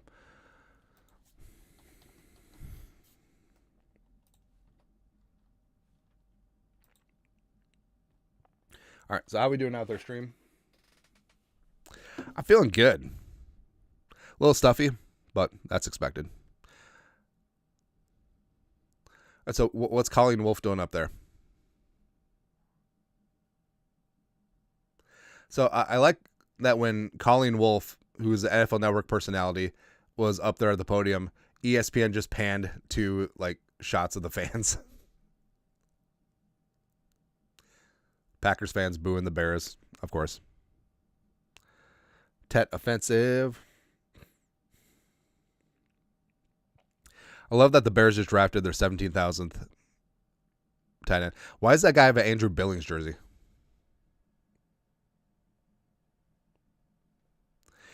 No, Loveland's a damn good player for the Bears.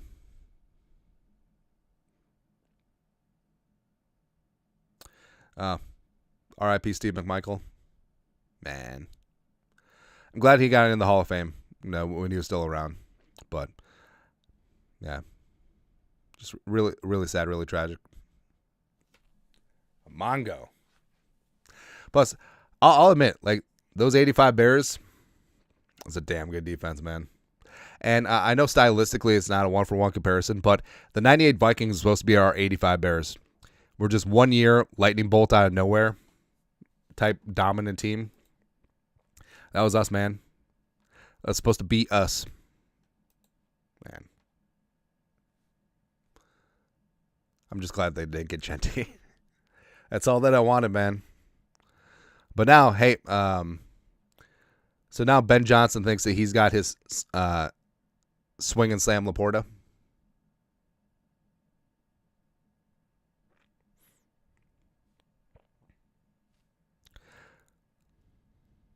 Man, the Niners must have just jammed that pick in. Now find the love of a lifetime. Burn, burn, burn. All right, so overall, BPA. So Walker's still on board. Warren, Will Johnson. Hey, the dream of Will Johnson matriculating down to the Vikings is still alive and well. Same thing with Derek Harmon. Derek Hammond. Zabel's still alive. I think that Zabel gets taken by the Seahawks at 18. I think that's pretty straightforward. Emmett Warrior's up in there. Wow, they got Emmett Warrior over Kenneth Grant. Wow. But also, as we're dwindling down the numbers, I mean, 13 selections will go before the Vikings pick. I mean, there's going to be some talented players still on board, which is going to be very promising. Maybe so much they're just like, man, why are they down in Starks? Wow.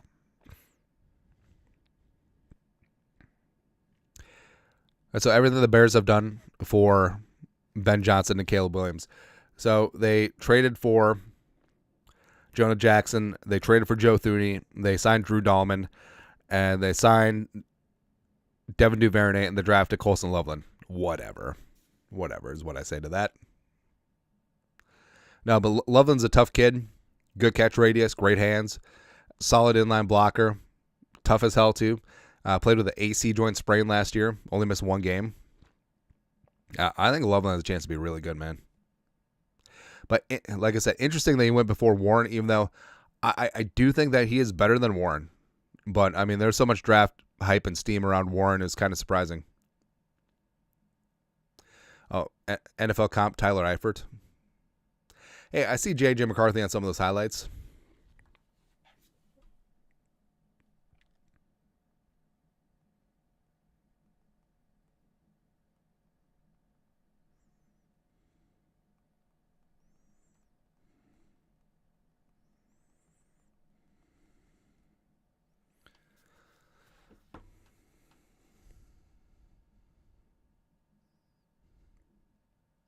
Look at those stupid jabronis. Duh, Bears. Duh, Bears. It's good seeing J.J. McCarthy on most of those Bears highlights. See, at the Loveland household at Gooding, Idaho, 2 elks on the wall. Those are fantastic elks too. All right, so who are the Cowboys going with?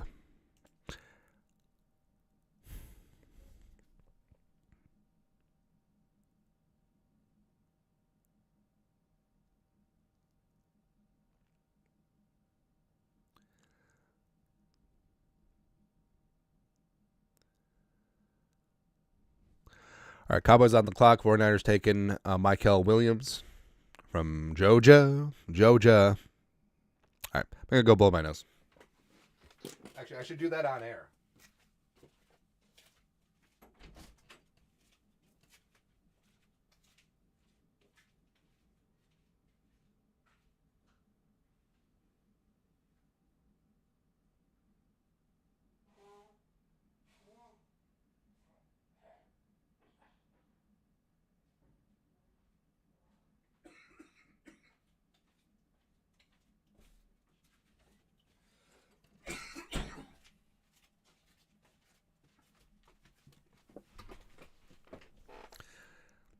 Actually, no, if I need to blow my nose again, I'm just going to do it on air. We're all adults here.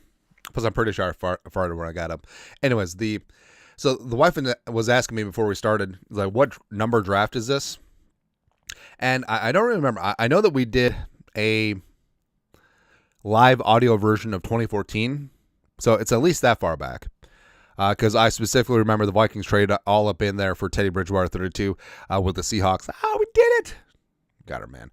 Brad Scheidegger, $10. Skull, born and raised Winona, Minnesota. That's right. Currently studying at Winona State, the Harvard of the Midwest. What was best, funniest moment at WSU? Skull Vikings. So I think we can talk about this because I think statute of limitations have run out. So in one of our rented houses, we set up a wrestling ring, and we had co-ed pudding wrestling. It was good. And here's what's stupid, right? So when making the pudding, you would think, okay, this is in a basement. why would you use milk to make the pudding? Just use water to make the pudding. No one's eating it, right? But no. So obviously it was a very good time, right? But then you had the stank, right? So I felt like we did a pretty good job of tarping everything off and keeping everything like contained, right? But then like later, like weeks, months later in that basement, it's just like, this smells like rotten dairy. Anyways, that was fun. Yeah. But Winona's a fun town, and it's a town. It's a really interesting town too, because there's a lot of businesses that are based in Winona, and it's a hardworking blue collar town, but also it's a very entrepreneurial town. Like there's a lot of people are in their own businesses. There's a lot of things going on there. Winona's a really fun, interesting town. Great towny bars too. Steiny's, well, it's under a different name now. High and Low, let's go. Rosie's, if it's still around. Thomas Larson, $5. I'm really hoping Minnesota picks Gray Zabel. May or may not be biased at all. Thank you, Andy, for the live coverage. Skull. Hey, thank you. Gray Zabel, NDSU Bison. Go get some, man. Go get some. All right, so the Niners eventually taking Mike Elway. I feel like we've hit an inflection point. I feel like things are slowing down because, like, picks 8, 9, 10 were, but now we've hit the doldrums. Whatever. Cole Kmet has 3 years, $30 million remaining on his Bears deal, which is kind of funny.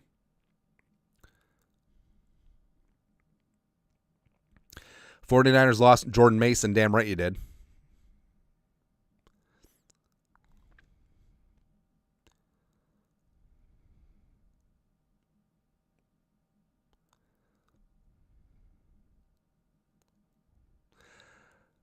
So that looks like Jed York's kid in the Ferrari hoodie and the neon Jordan 13s. Wait, no, was it 13? Jordan 14s. Yeah, probably 14s.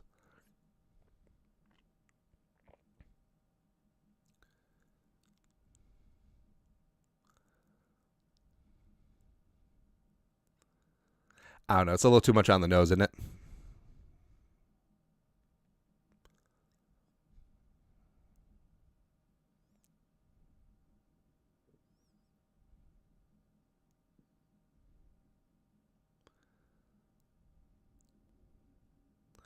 Here we go. Salute to service. Love to see that.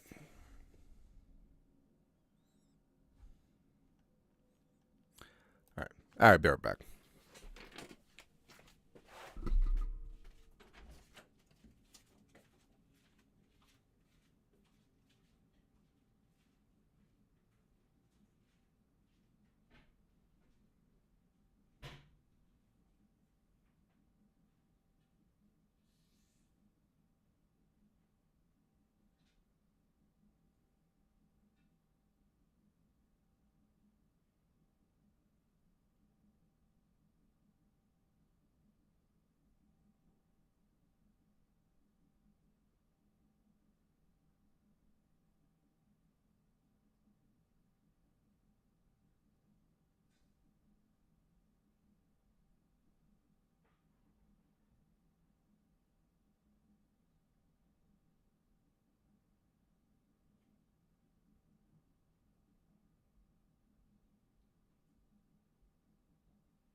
Ooh, Tyler Booker. All right. This is Tyler Booker going at 12 now. Do we lose it?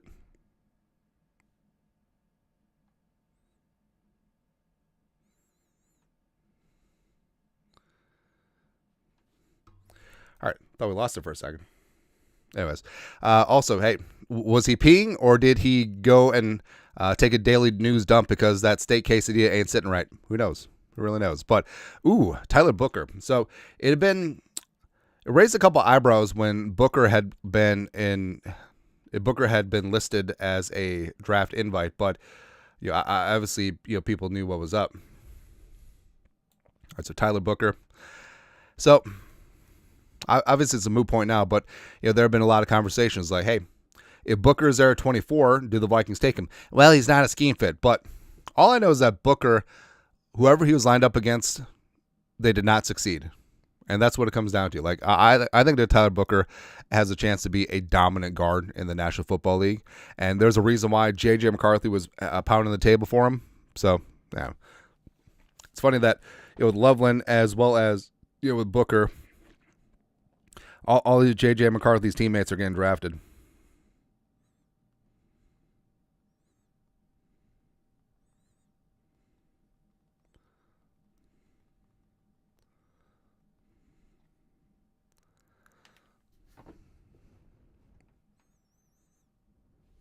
Yeah, so I guess it's a little surprising that Booker goes that high, but I don't know, maybe it's not at the end of the day. And the Cowboys have done this too, where say what you will about Jerry Jones and company, but when it comes to just drafting good offensive linemen, they're good. Whether it's Zach Martin, whether it's Travis Frederickson, whether it's Tyron Smith, like they're really dialed in with the offensive line, and they don't mess around with that. So Tyler Booker, welcome on in. You're a Cowboy. Really glad. So this is good too, because now it keeps pushing down more and more talent, which is something you love to see. Dolphins up at 13.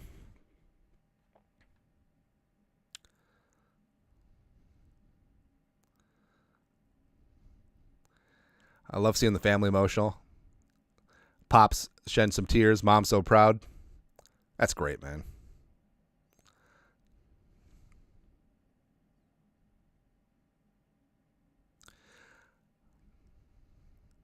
Plus, I love how all the other players in the green room are hyped for him.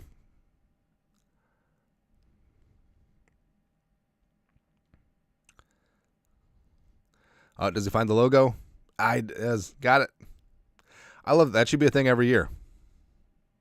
Tyler Booker, welcome on in. Tyler Booker's good, man.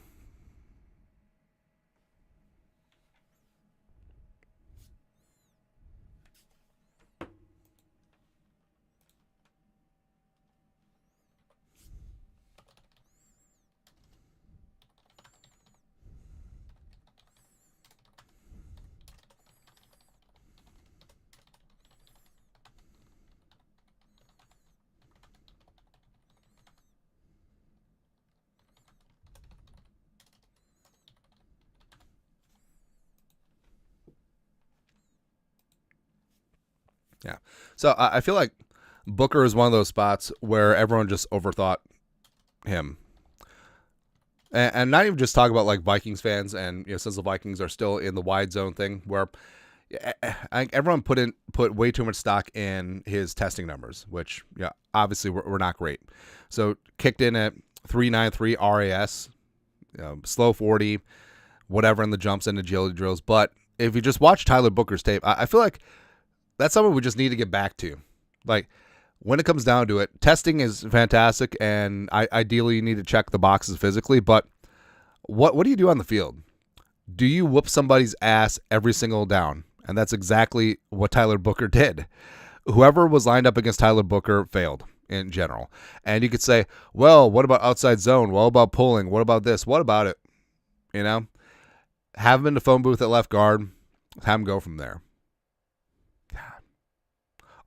Although 21 on the bench is kind of weird, because I was going to bring up Larry Allen, who did like 97,000 on the bench, but also I don't know why the Cowboys are rocking the Navy jerseys on the stage. Where's the Cowboy white? Anyways, all right. So Dolphins up at 13. This is moving along pretty good, because we're an hour and a half in. Take away 10 minutes of that, we're roughly halfway through. 4 picks away from halfway through. Oh, we're halfway there. Thank you very much, Jerome's, for sticking around, sticking and picking. Hey, the Vikings are on the graphic.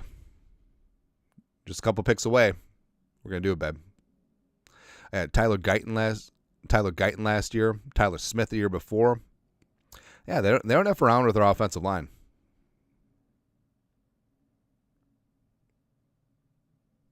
Yeah, Booker just moved people. Out there pulling, he's fine. Just a wall. Yeah, honestly, if the Vikings, if Booker had been available at 24 and they just stick and pick, like I have no issue if they would have took Booker. Just like I have no issue if they take Zabel. I honestly have no issue if they take Donovan Jackson at 24.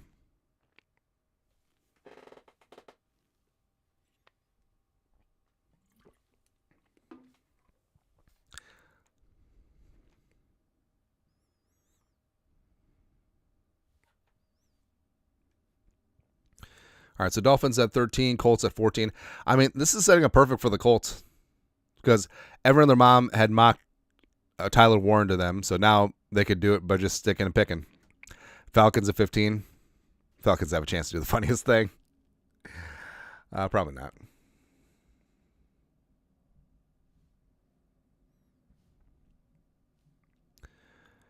Let's see, Bengals.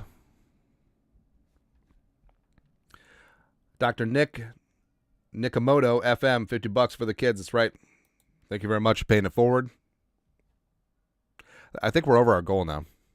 Yeah, because we had come in at about 2,100, I think it was. Yeah. So April Draft Month fundraiser, you know what it is. All Venmos, Cash Apps, Super Chats, just like in the live chat here.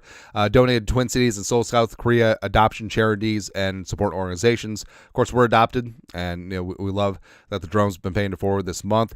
They just broke our $2,500 goal, so thank you very much for that. And it's just lots of kids are in the adoption system. They deserve a loving home. Lots of families deserve to grow, and they need support for that. So thank you very much. And supporting a cause is very near and dear to my heart. And love doing this. Love putting in the work for things like this, and it's good overall. Yeah. It's a Booker to the Cowboys. Man, I don't know, man. I don't know. No, well, not questioning Booker, but I don't know what's going to go on the rest of the way. So, BPA. So, Jalen. Maybe Jelon Walker. I feel like the Dolphins have needs all over. Like the Dolphins, since they lost Javon Holland, like could this be the Emin Worry or Malachi Starks pick? It's possible. It's kind of high for a safety, but again, you never know. Ooh. Dolphins taking Kenneth Grant. Sucks. Damn it. Son of a. All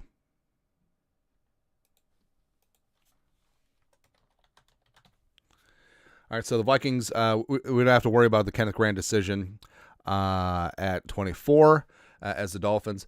So the Dolphins never really replaced Christian Wilkins after losing him to the Raiders last offseason. But Grant can play the nose. I think he's got great upside as a pass rusher, and the Dolphins building up in those trenches then. I think it's smart.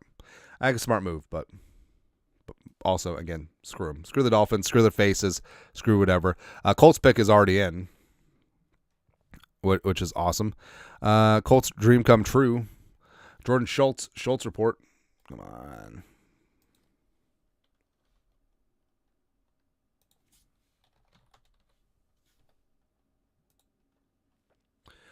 All right, so the Colts, they're able to get stick and pick Tyler Warren, get their guy, which is hilarious because everyone and their mom mock drafted Tyler Warren to the Colts, and it was actually, it was kind of lame because a lot of his comparisons are to Dallas Clark, and of course, Dallas Clark wore 44 with the Colts for a number of years, and it's funny, man. It's funny. All right, so Tyler Warren goes to the Colts at 14. Now on the clock is the Falcons. Falcons have a chance to do the funniest thing. Come on. Shador Sanders one time. Yeah. But Will Johnson keeps creeping on down.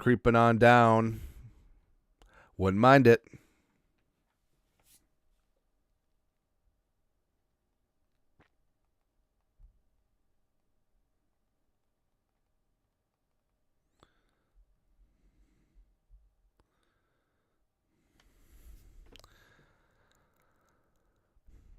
Kenneth Grant he's going to be good, man. Kenneth Grant goes to the Dolphins. Plus, I love that some teams aren't taking up the full clock.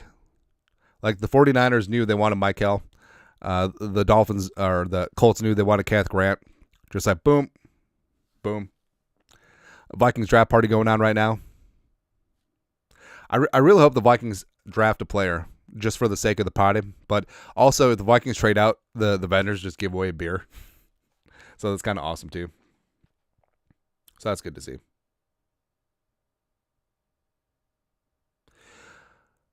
Let's see, Boomay Yang, is my live TV like 3 minutes late? So if you have YouTube TV or Fubo, it will be on like a 45-second delay. So we're scanning social media. Also, we're watching the ABC telecast on over the air. So that's going to be in real time, or as close to real time as you can get. I always love when you have the mom and you have the girlfriend, and when they're celebrating, the mom is actively boxing out the girlfriend. They don't get along.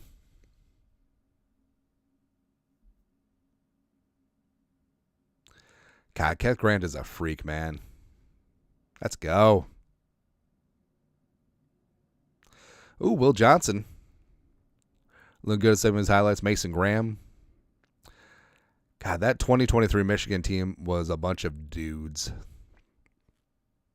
Like, not ready to put them in the 2019 LSU Tigers or 2001 Miami Hurricanes conversation, but they're a damn good team. Really damn good team. See, I would love to see what the Buckeyes would have done against the 2023 Michigan Wolverines. Oh, wait, no, they lost.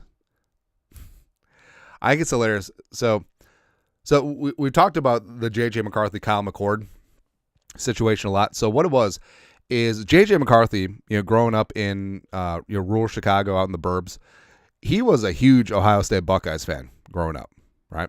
And when he was getting recruited, Ryan Day, in all of his geniusness, at Ohio State was like, hey, we would recruit you, except we already have a quarterback in Kyle McCord. Okay. So J.J. McCarthy, again, huge Buckeyes fan. He literally only went to Michigan because of Kyle McCord.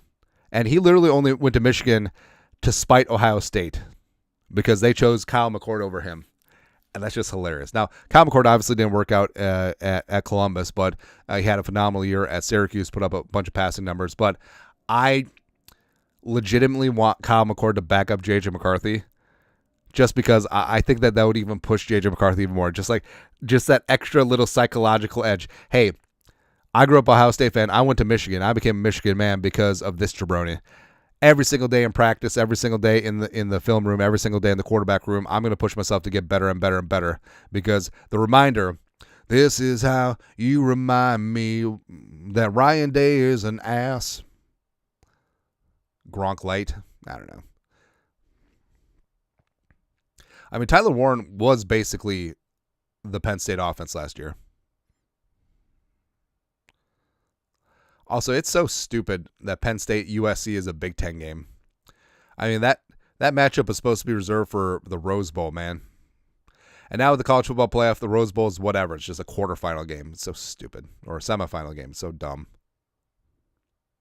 I do like with the playoffs that if you play in the first round and you're the higher seed, you get a home game. That's pretty badass. Kind of like that a lot. Because like some of these cold weather stadiums having snow for a playoff game, let's go. Let's go, man. Speaking of, what sounds really good right now? It might just be because it was cold weather day. Chili. It's baby back ribs. No, just chili in general. So I know that if you're from Texas, like chili is supposed to be just meat and chilies. No, we're from the great state of Minnesota. We're from the Midwest. You got beans in those chilies, son. Probably some celery. And you're going to serve it with something sweet. So now I know that like chili and cinnamon rolls is like a big Midwestern thing. But I grew up, so my parents would do the chili with, you know those packaged, like blueberry muffin packages, where you just add water and then you got muffins. Yeah, they do that all the time. I never understood it. Anyways, all right. So Colts get Tyler Warren. Again, this is the commentary that you came for. You want an in-depth breakdown about Tyler Warren? We got chili takes. That's it.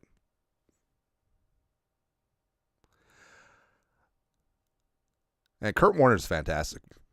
So, Kurt Warner and our guy Kevin Harlan, they do Monday Night Football, the radio broadcast for Westwood One, and they're really good. Also, when Kurt can't do the games, I forget who subs in for him, but he's good too. It's a name, but escapes me right now. But when ESPN was hiring Buck and Aikman away from Fox, I was just thinking, like, man, just get Kevin Harlan and Kurt Warner.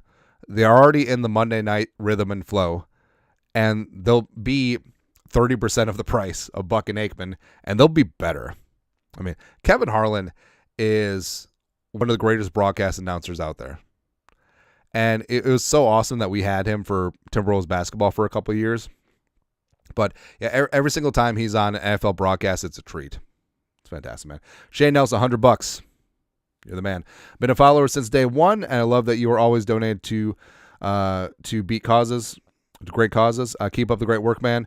With the board falling so far, do you think the Vikings most likely do at 24? That's a good question. So the board, the way that it is, I mean, there's definitely been some surprises, and surprises are good because it means it pushes down quality players. So I think that Will Johnson might take a tumble.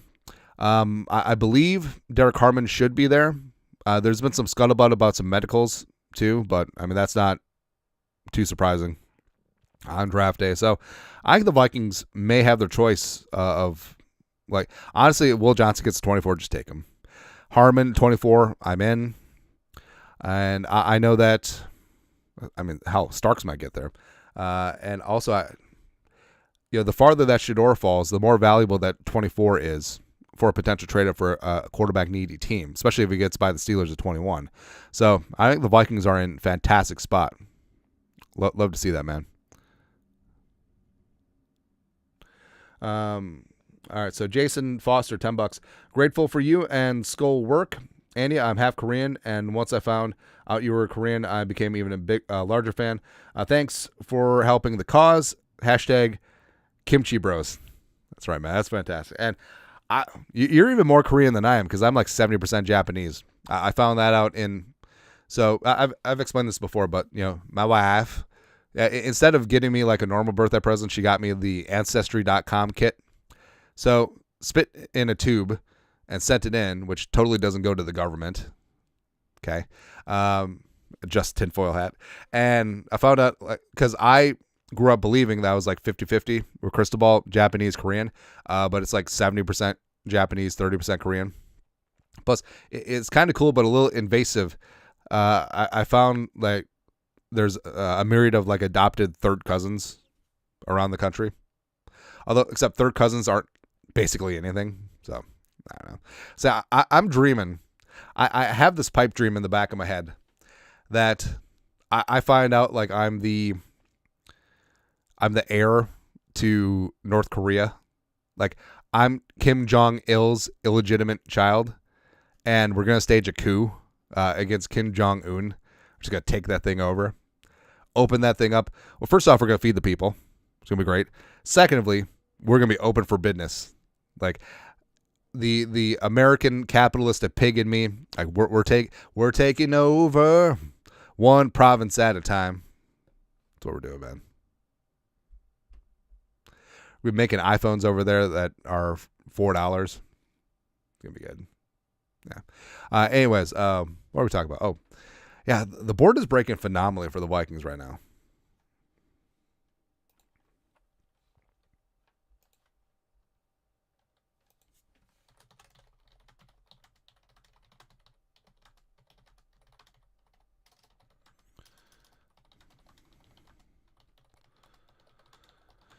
Yeah, because you've had a couple of surprises. Falcons taking all their stupid time. Because as we said, like the first 8 picks were pretty straightforward. But then you had a couple of surprises. So Banks wasn't largely seen as a top 10 pick, I believed. And then you got Loveland, make it up there. Kenneth Grant up there, Tyler Booker. So there's a bunch of names that weren't expected to be drafted this high, up this high. So that means that more names are just being pushed down to the Vikings. So I think the Vikings are in the driver's seat right now, especially if Shedeur keeps falling. He keeps on falling in and out. So it's funny. Like one of the guys I play poker with, like he always boasts about dating Alicia Keys back before she got famous, and we all call it BS. But then he has pictures of them as a couple, like in high school. It's kind of funny. Isn't that weird? I feel like that'd be weird to know someone before they become super famous. Like, what was it like going to high school with Taylor Swift? You know, what was it like going to high school with Jonathan James McCarthy? Or I don't know.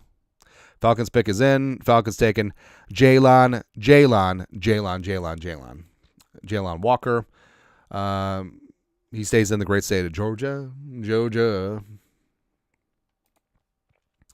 And it's good. Just another player that the Vikings not necessarily would be interested in, but it pushes down more players that the Vikings could be interested in. All right, so Jalen Walker's there at 15.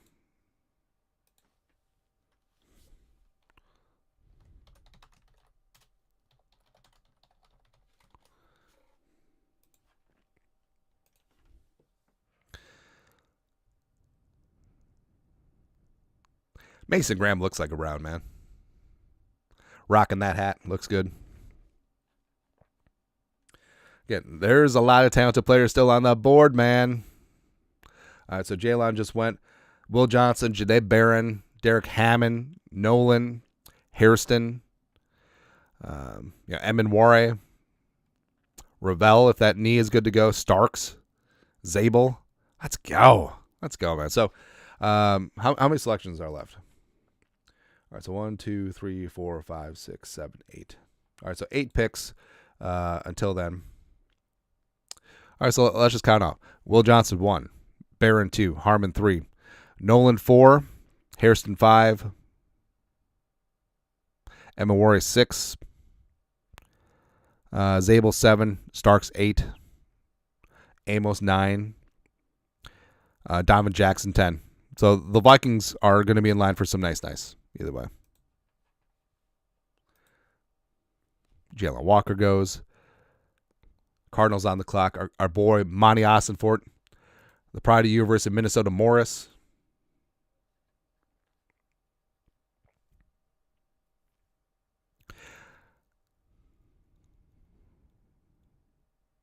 The longer that Will Johnson stays on the board, like I would be honestly tempted to potentially trade up and go get him. That's how much I believe in Will Johnson. Plus, I don't want him to go to Green Bay. And the Packers aren't drafting a receiver, despite the bitching and moaning other fans. So I think Will Johnson would be perfect for the Packers. So I would try to work something out. Hey, Chargers, Loveland and Kenneth Grant are off the board. So let's make a deal. Let's make a deal, man. Also, if the Cardinals want to take James Pierce, that'd be fantastic. Just keep on taking players that the Vikings would be lukewarm on, and we'll just go from there, man. I keep on falling in and out. Now, the board is breaking great. The Falcons have to nail these draft picks because they couldn't be players in free agency because of the Kurt contract. That's so funny, man. I still think that Kurt's going to get traded during the draft. Now, whether that's here, whether that's the Browns, whether that's wherever, don't know. All right. Nathan Bailey, 279 Canadian. Sanders falling like Levis, a.k.a. Mr. Mayo, did. It's kind of true. And, Levis obviously fell to, the top end of the second round in 2023. But it's true. Like, now we're going to see, like, what happens. Because what happens when Pittsburgh's up? I think if Shedeur doesn't go to Pittsburgh, it's going to be super intriguing and see what happens the rest of the way. Because I think that there could be a lot of trade-up spots. I think the Rams at 26 may take a swing at him. Just because, Stafford, yeah, he resigned his contract, but Stafford's getting old. All that stuff. Or Shador to the Lions. Jared Goof. Man. See, I understand why to hype up your guy, but I never understood why Lions fans are just so damn militant about Jared Goof. Doesn't make any sense, right? But I guess dance with the one that you're with, or something like that.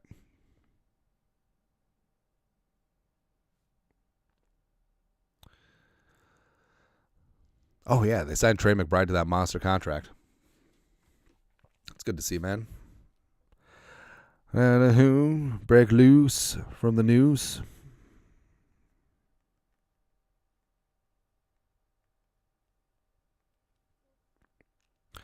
And I finally found love of a lifetime. Burn, turn, turn. Someone that had the whole night through. And I finally found love of a lifetime. Darn, darn, darn. And I finally found love of a lifetime. Burn, burn, burn.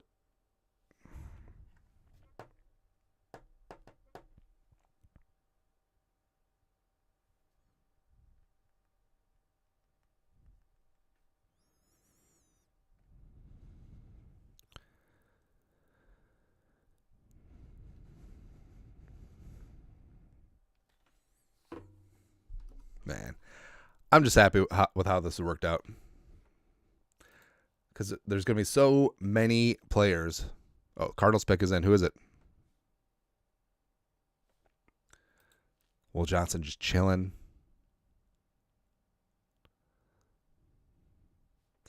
Yeah, we're halfway through, and we're just a shade under 2 hours. I feel like this first round is trucking along. It's going to be good. Ooh, Cardinals taking Walter Nolan. What up? What up? What up? What up? What up? What up? It's a good pick. I like that. I like that.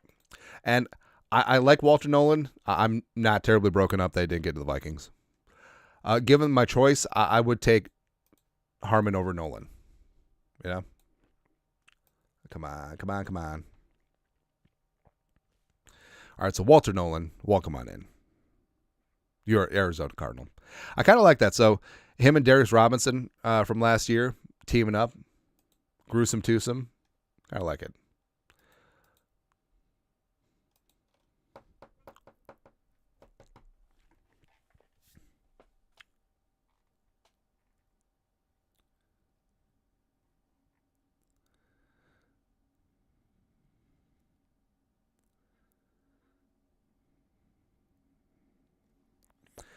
At first I was afraid. I was petrified.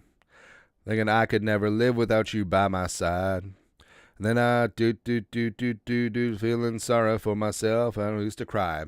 But then I hold my head up high. Yeah, Walter Nolan's family. Love that, man. Yeah, Walter Nolan was the number one recruit in 2022.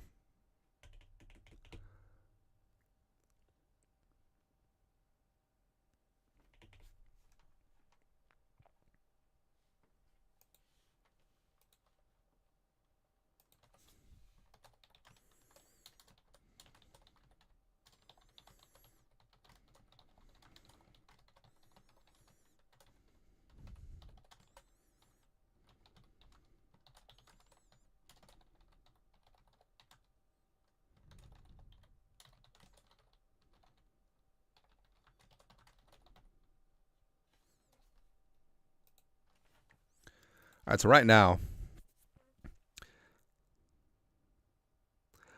Johnson, Barron, Harmon. I mean, those are my top three. Johnson, Barron, Harmon, Starks, Trey Amos, Gray Zabel. Man, it's going to get super interesting here because I think a couple of the guys that we want are going to get poached. I think that Seattle goes O-line. I think that the Buccaneers go secondary. I think the Broncos go running back still. And who the hell knows what the hell the... I could see Jahdae Barron going to the Bengals right now. Yeah, because the Bengals spent so much on Higgins as well as Burrow as well as Chase that they need help on the defensive side. They need contributors on rookie contracts. I think Starks would be that guy. Just one time.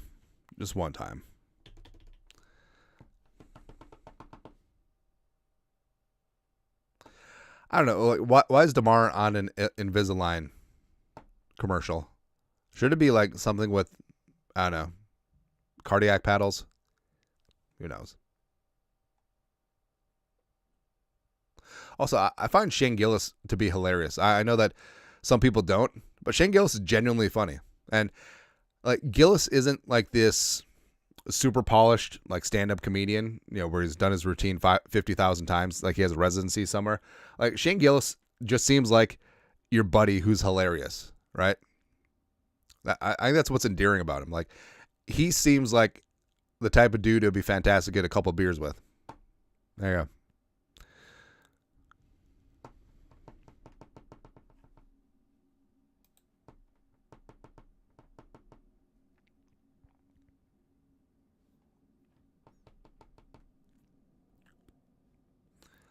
I don't know. At this stage, I don't know if the Vikings will get value trading down. Because so why do the Vikings want to trade down? Because, well, A, they don't have a lot of picks, which is fine. B, because they want to take part in a lot of the day two bounty.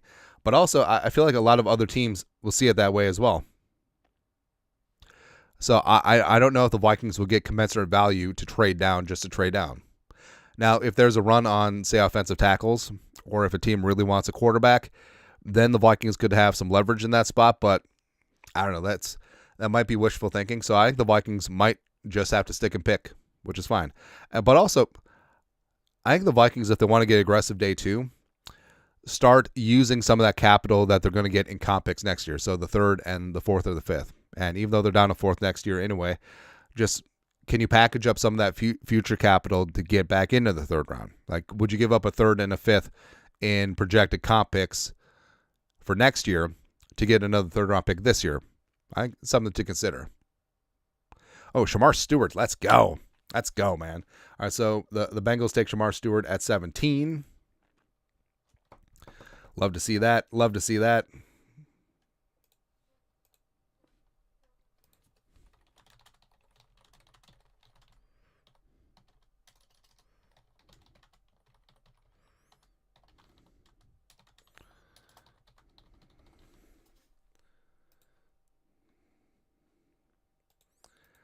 So this is fantastic. And again, it's been a run of players that the Vikings, may have had some interest in, but are sort of whatever on. Like, I'm not mad at this at all.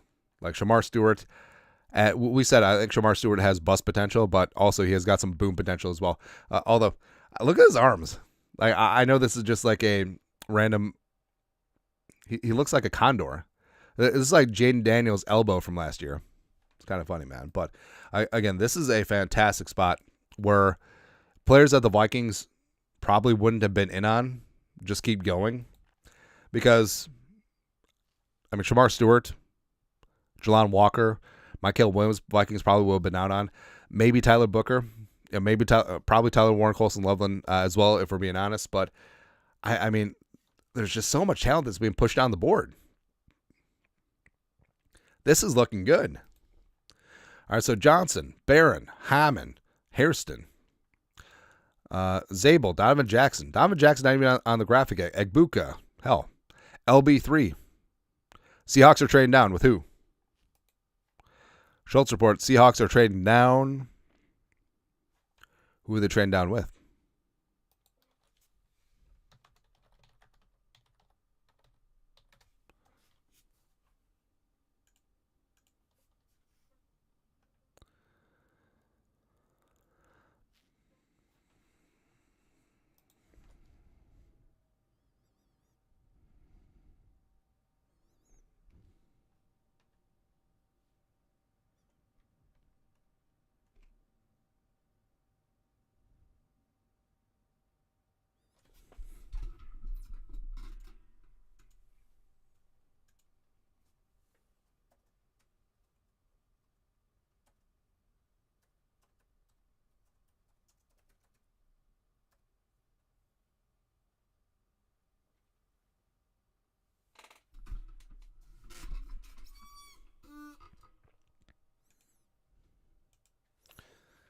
Who are the Seahawks trading with?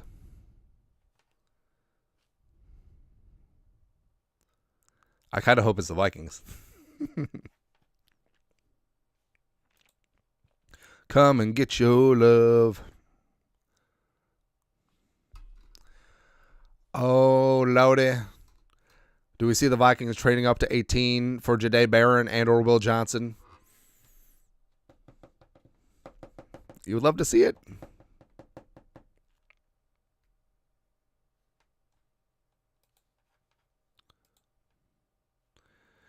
Found the love of a lifetime. Come on. The Seahawks trade or not?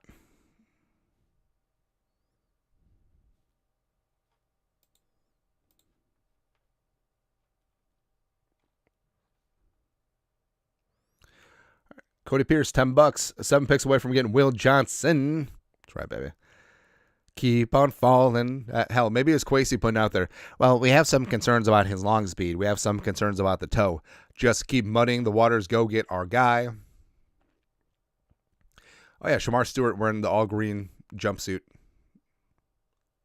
Looking like the Riddler.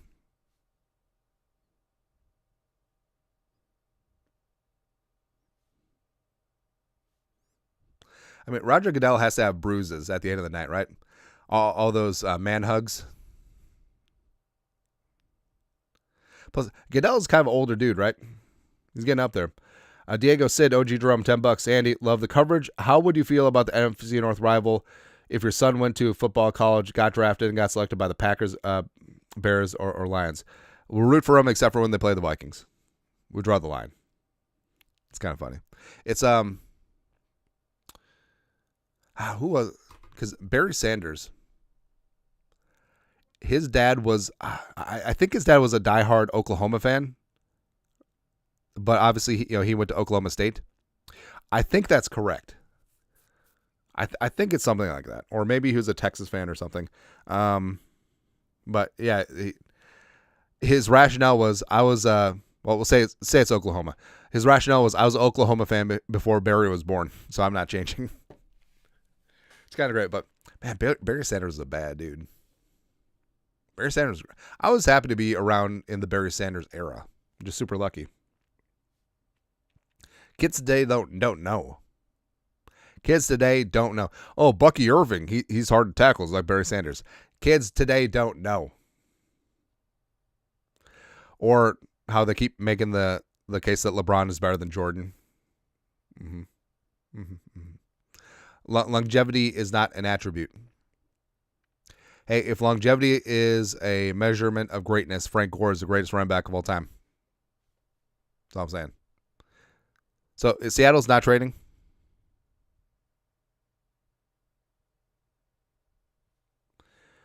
All right. Robert Cronin, $20 for the kits. Skull Vikes. Hey, thank you very much for paying it forward.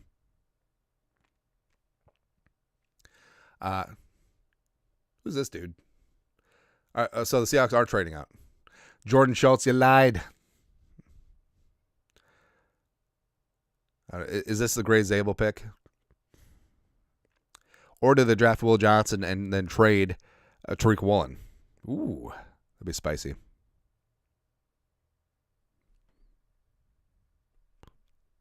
Damn it. They took our guy. Gray Zabel, the pride of NDSU, going to Seattle.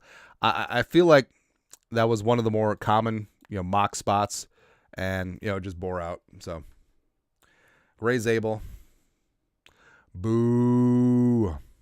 Nah. Wishing him the best. Some protection for slinging Sammy Darnold, aka America's quarterback.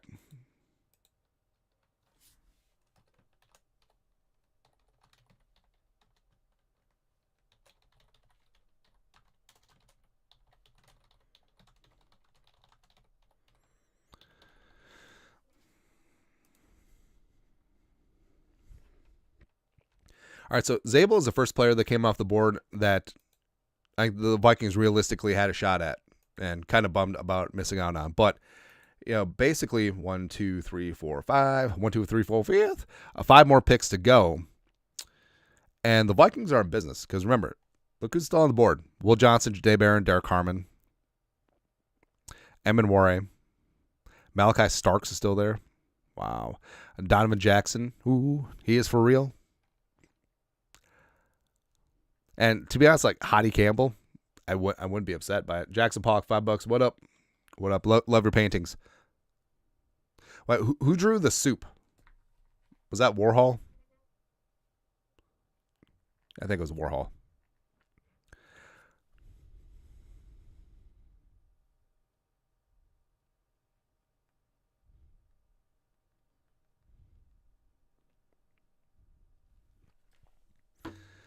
Zabel my ass.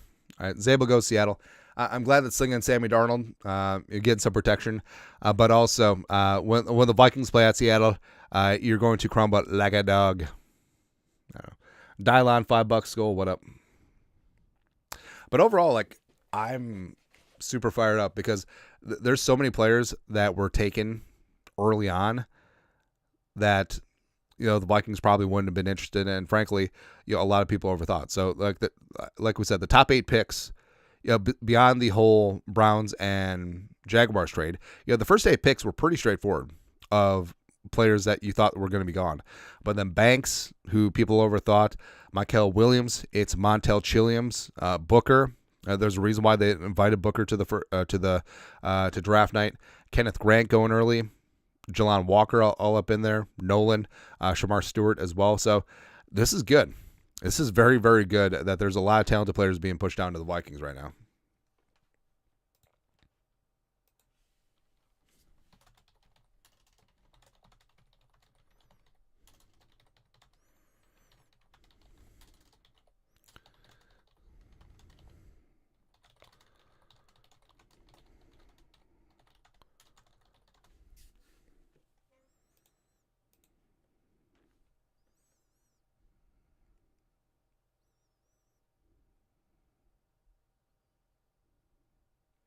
Namaste.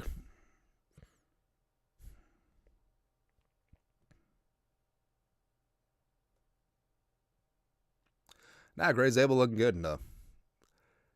He's got the highway patrolman mustache. Littering and.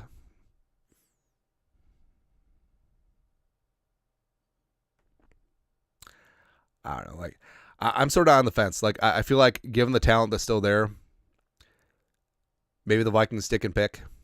But also, if there's too much talent there, they could be incentivized to trade down. And, of course, the quarterback conversations are always going on. Is that what the Vikings do? Trade down, trade out. Only if we get good value. There we go. All right, so the Bucs are up. I feel like Jahdae Barron or Starks for the Buccaneers would be fantastic. But you never know. Mike Torrance, new monthly Jerome. What up? What's going on? What's going on? What's going on? All right. Halfway through the first round, or a little bit over halfway. Bucks picking, no trade. All right. Let us know where you're watching from and give a couple shout outs. Love doing that. I've been everywhere, man. I've been everywhere.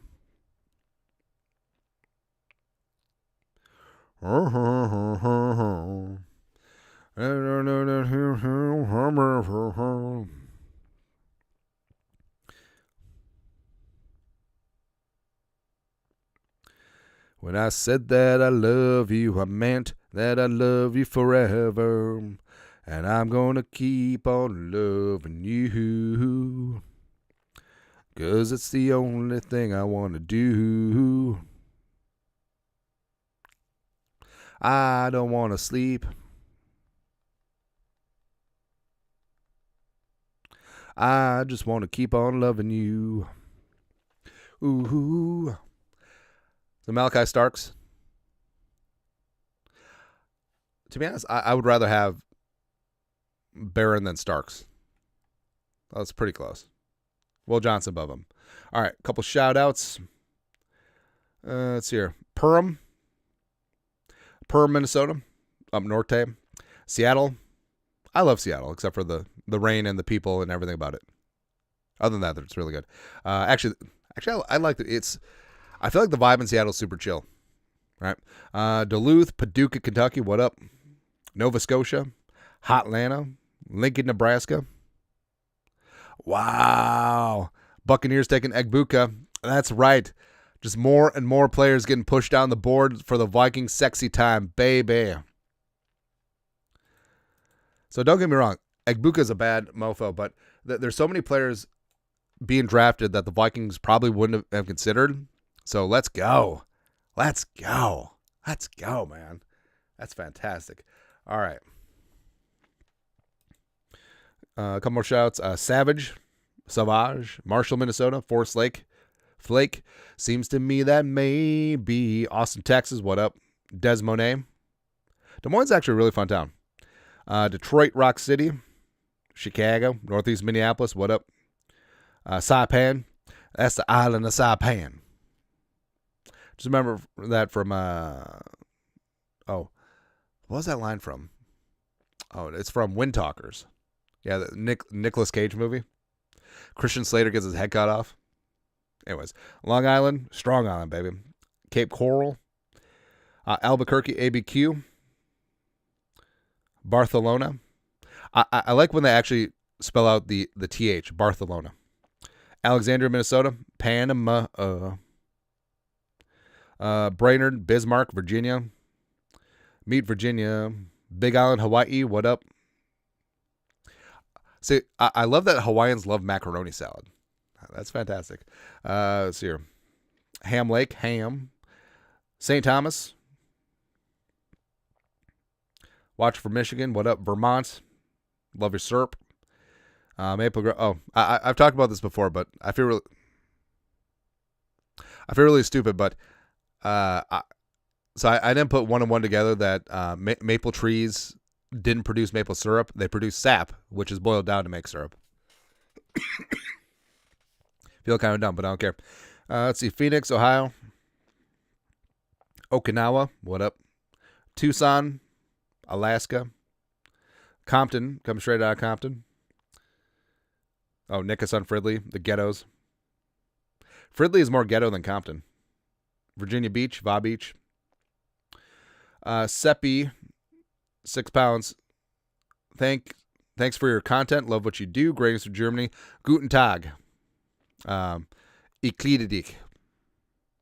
I think that's how I say it. That's how you say I love you. If not, I apologize. It's probably something dirty. I only learn like how to cuss in certain languages. So like Spanish. Like where is the library? Chinga tu madre pendejo. Biblioteca.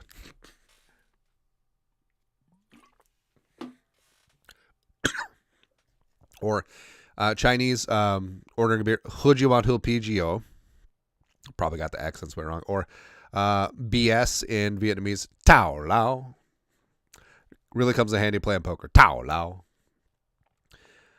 Maine, Mankato. Across Wisconsin, fun town. SoCal.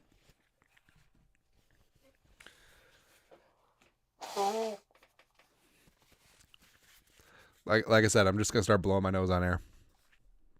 Because I'm kind of over it. All right, so Egbuka. Let's go. Man, if the Broncos just wanted to take a running back, that'd be great.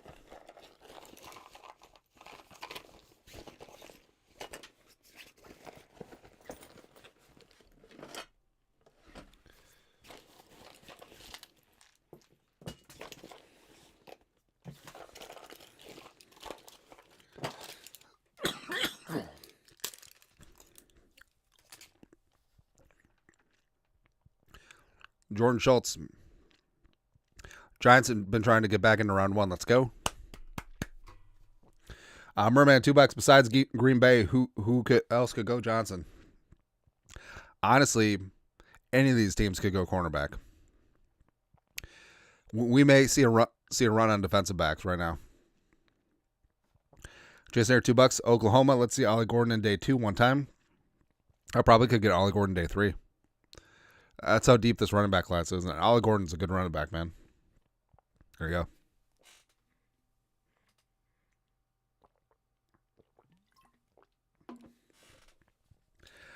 I should just start an ASMR channel of getting a bug at the wrong time.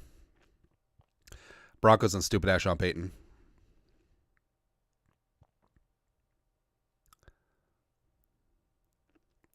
Is this Amari in Hampton?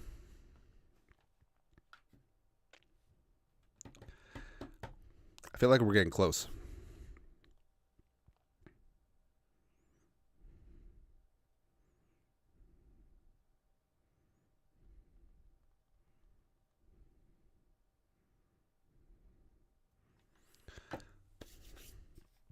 So Giants looking to trade up. I feel like there's a number of opportunities, specifically the Vikings 24. Maybe we interest you in our finest. Yeah. All right, so let's take a look here.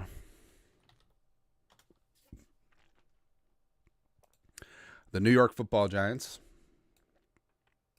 Come on. All right, so the Giants have the second pick of the second round, 2 third-round picks. Maybe we interest you in our finest. All right, so we'll trade 24 for 34, 99 to 105. I know people will hold out for 65, except that just isn't going to sync up, unless the Vikings include 97, right? But damn, I wish I was your lover. There's so much talent left, man. This is a great spot for the Vikings to be in. Absolute phenomenal. Like, honestly, with some quote-unquote surprises early, as well as Shedeur Sanders still on board, this is the best possible situation for the Vikings in the draft.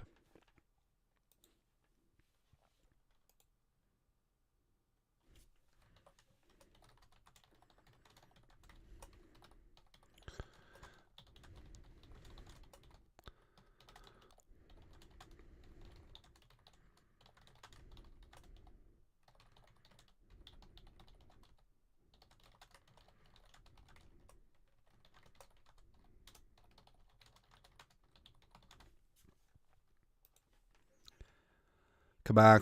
All right, so no trade. The Broncos, the pick is in. Is it cake? Oh my God. Kids love, is it cake?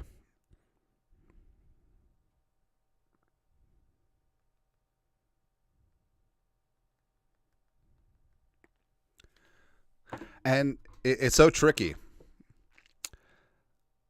I don't know how they do it. It seems like wizardry. Is it cake? Is it not? You don't know. It's pretty damn close either way. F. All right, so Broncos taking Jabbar. Stupid ass Sean Payton. Stupid ass and a stupid face and a stupid ever. Whatever. God damn it. Stupid ass Sean Payton and a stupid face.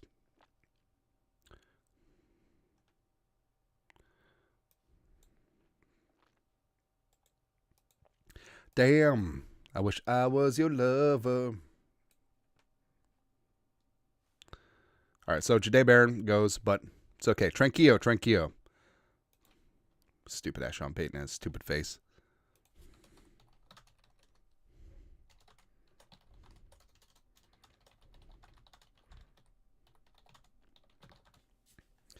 Whatever. All right, so Jahdae Barron's off the board. It's not as heartbreaking as you would think, since Barron probably was expected to be off a lot earlier, but that's perfectly fine. But hey, Will Johnson, well, at a certain point, you have to be concerned about Will Johnson falling. It's like, why?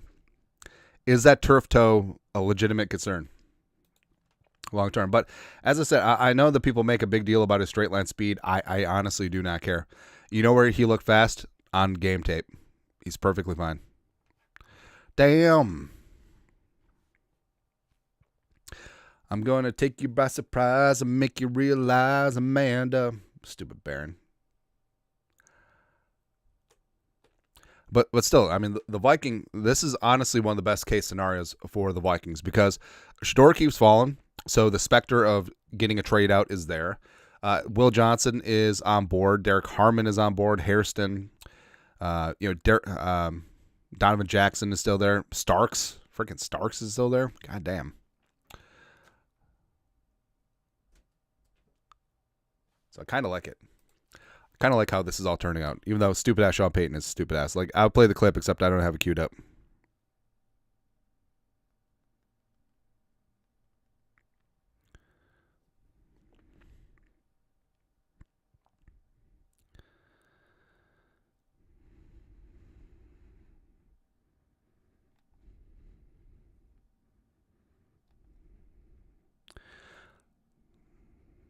I love you.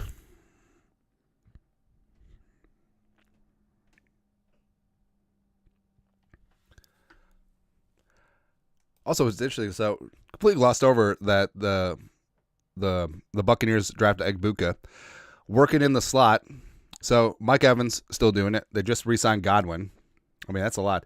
North on 53, Photog, $10. Hibbing, love your show, Andy. Love you. I dated a girl from Hibbing. Didn't work out. She's a tough ass chick though. I mean, that's Iron Range upbringing. I was a little scared of her. Yeah, maybe that says more about me. Anyways, let's see here. All right, so now comes the inflection point. Like, what do the Steelers do? Like, do they take a quarterback? Is it Sanders? Is it Dart?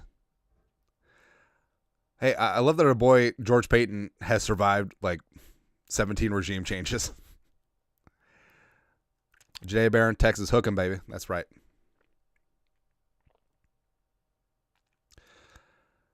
See the family and the friends. The mom boxes out the girlfriend again. That's really funny to me. That's always really, really funny to me.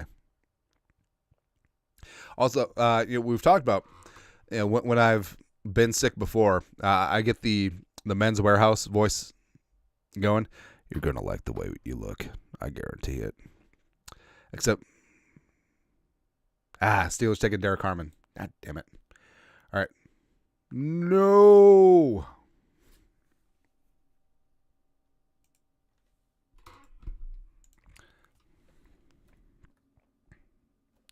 No, but it's super interesting that Harmon goes to the Steelers because his draft comp has frequently been Cam Hayward. Carry on my Hayward son. Son of a bitch. Son of a bitch bastard. We can swear in here, right? Pretty sure. I just swore in like several different languages, so I think that they could be fine. All right. A couple picks left before the Vikes. Who do we want? Who do we want that's still left on the board? At a certain point, you're just like, why is Will Johnson falling? I will certainly take him, though. Really sucks. I wanted Derek Harmon bad. I want you all tattooed. I want you bad.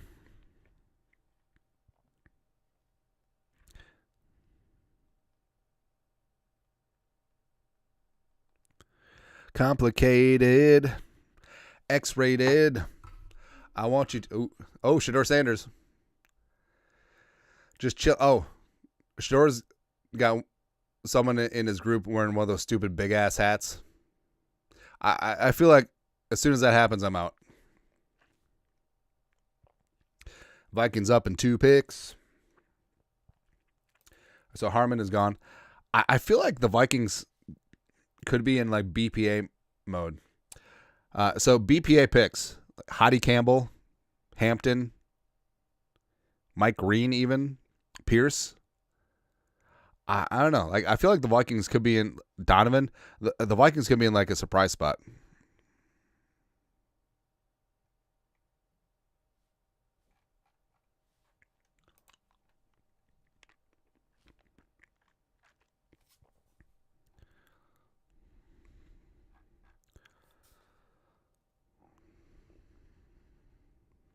I love the Steelers were just like, no.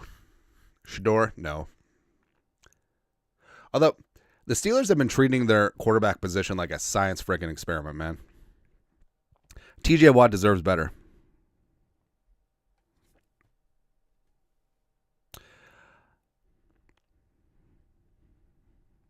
Oh, this is the downside of ordering something from Fanatics. So you get an email for every single team that's drafted. Save 25% now because of the Browns. They drafted somebody. Brr. Spare me.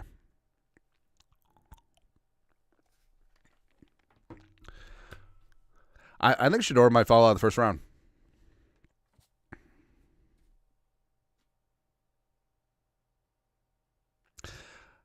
Shake loose from the news. Be fired up, man. So Derek Harmon goes. Chargers, they're not even Michigan guys. Shoot. As I say, I'm a dumbass. I mean, they do need corner help. I mean, Will Johnson goes to Chargers, right? I mean, that's pretty much straight up. God, Harmon is so good, man. Like, I was sort of whatever about Barron because I didn't even think that he was going to make it that far. But Harmon is the first player I'm legitimately bummed went ahead of the Vikings. I mean, Zabel, sure, except I come to terms that Zabel is going to be gone before the Vikings pick because I feel like the steam between him and Seattle pretty much telegraphs their selections, which is kind of funny.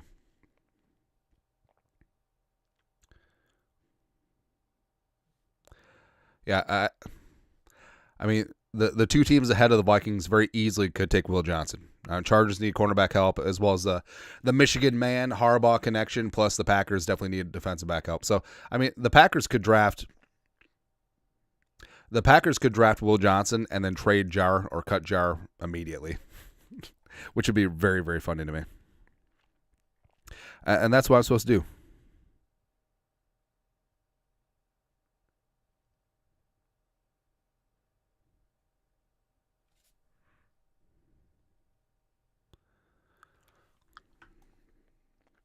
Josh Brown's $2. Not surprised Shador fell.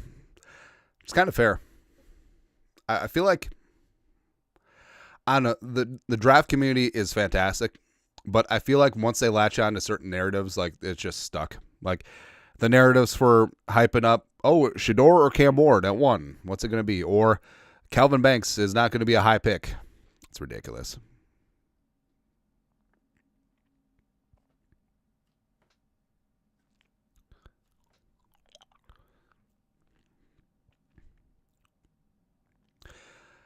So I love that the players had their walkout music, just like his WWE. And I remember the first year they did that, the Kodak Black song "I'm the Man" was huge, and basically 80% of the players picked it. Go ahead and tell everybody, I'm the man, I'm the man, I'm the man. What's funny is that Elton John got a writing credit on that song because "Go ahead and tell everybody" is from, was it Daniel's song?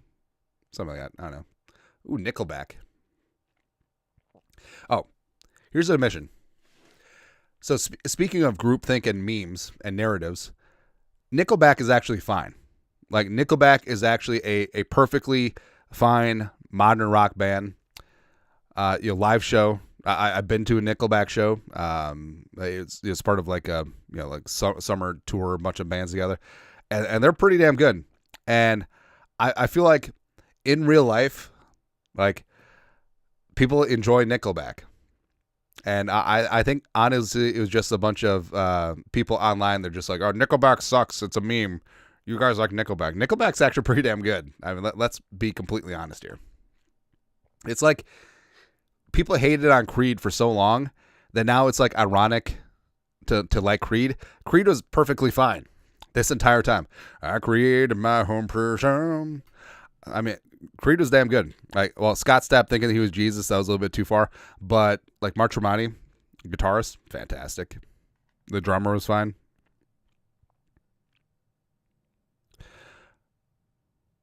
Man, let's go. SpongeBob SquarePants, $10. Love your show and I love your work. Andy Skull, hey, thank you. Also, so my kids just discovered SpongeBob.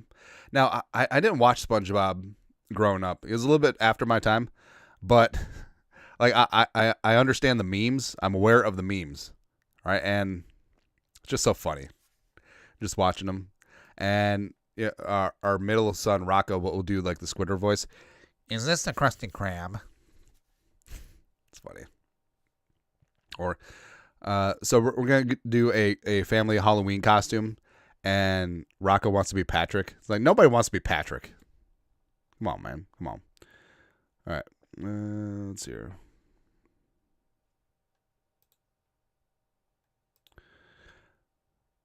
Josh Brown's $2. Do we take the UNC running back? What's his name? Amarian Hampton. I think that could be interesting. Imposter, $5. Where do you see the Vikings trade or stick a pick? If they pick, who should we take? I'm leaning towards sticking and picking right now, unless you can get huge value. I would love if Will Johnson was there. So, Will Johnson, Emin Ware, Donovan Jackson, Malachi Starks, any of those combinations. Bibkin, 789. Watching the draft while drafting for a dynasty at the same time. That's Inception. If you're watching draft day at the same time, that'd be fantastic. All right. Come on, Chargers. Holding up progress here. Come on, baby.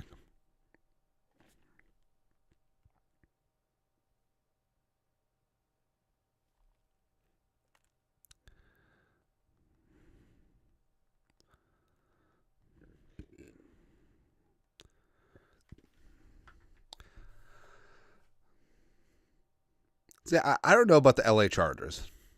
I feel like first off, Los Angeles is tough to build a fan base because everyone is from somewhere else and everyone brings their own fan allegiances. I feel like the Raiders have a larger fan base than the Rams or the Chargers in LA. Will Johnson there chilling in like the cream suit.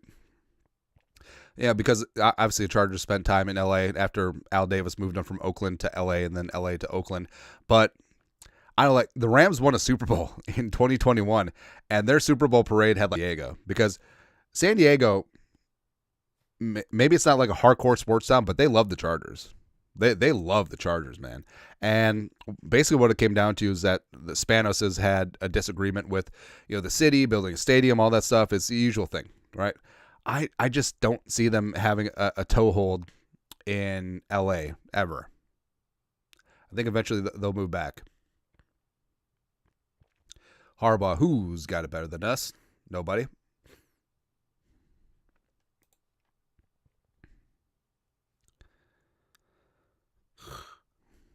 Well, I get the pick in. I still remember last year's draft. So the Packers had it all lined up. Cooper DeJean, no fan base, except maybe the Eagles, pretty close, would have celebrated a white cornerback more than the Packers. But then they took Josh Morgan, who ended up being a backup offensive lineman and hurt all the time.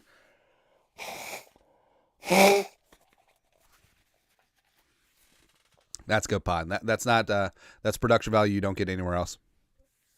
Anyways, but and then how did they pass on Coop? Because you could just hear it. Like if Cooper DeJean got interception, you could just hear all those drunk Packer jabronis.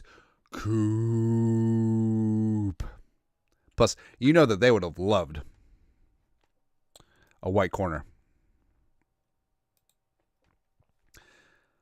Chargers pick is in.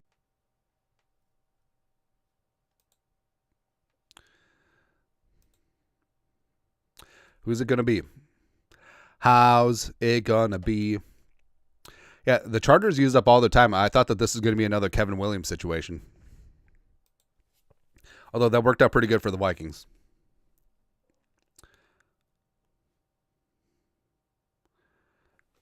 All right, Chargers pick is in. For some reason, they're showing the band.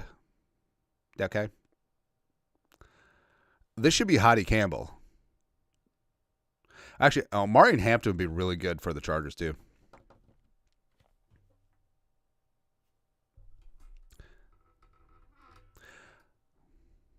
Oh, yeah. Audio was coming in and out. I had to reset the stream.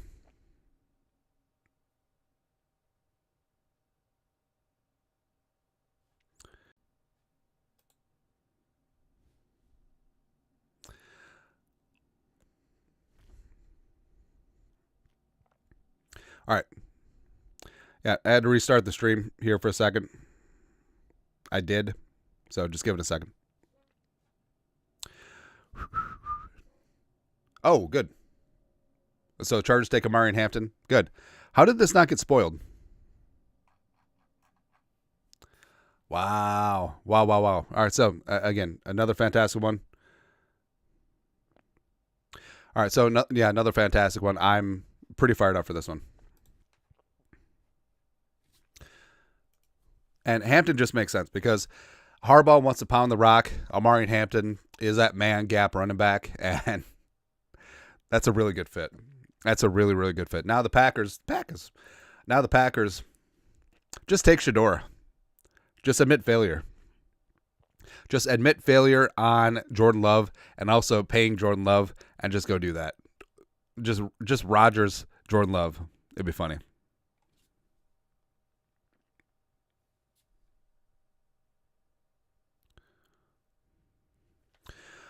All right, so Packers going to take one player. Will Johnson is still on board. Harrison is still there. Hottie Campbell. Actually, Hottie Campbell would be great for the Packers. Then they get rid of Quay Walker.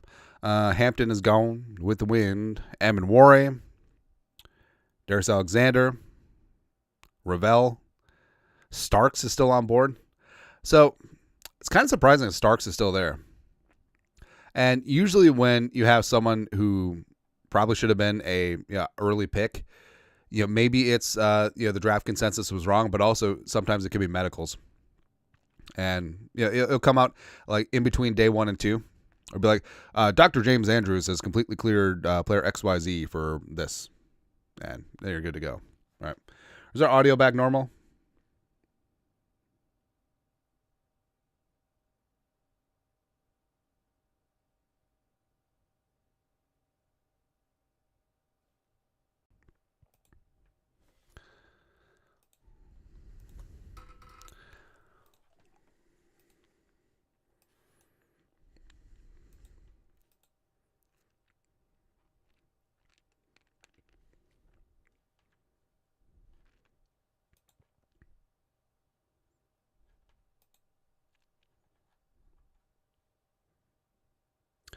All right. So we'll see. I don't know. Just leave it till right until the Vikings go to draft that we have some audio issues, but it's okay. It seems like we're going to be good to go after the Packers. Love the contingent of Vikings fans all up in there. Packers getting trade calls. Whatever, rap sheet. Hey, you know what city should have had the draft before the Packers? Minneapolis. Just like the Twin Cities should have had the Top Chef before Milwaukee. It's ridiculous, man. Or Top Chef Wisconsin. Whatever is what I say to you.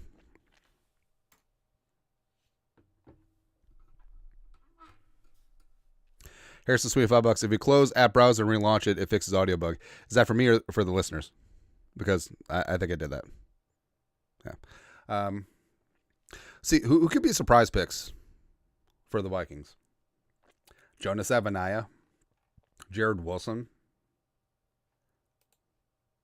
Tate Ratledge, Donovan Jackson. Let's go. Marcus Bowe. I guess that would be surprising. Simmons, Arianti Ursary. That would be really funny. Tight end Arroyo. Mason Taylor. There you go. Michigan quarterback Will Johnson has a knee issue that's concern. There it is.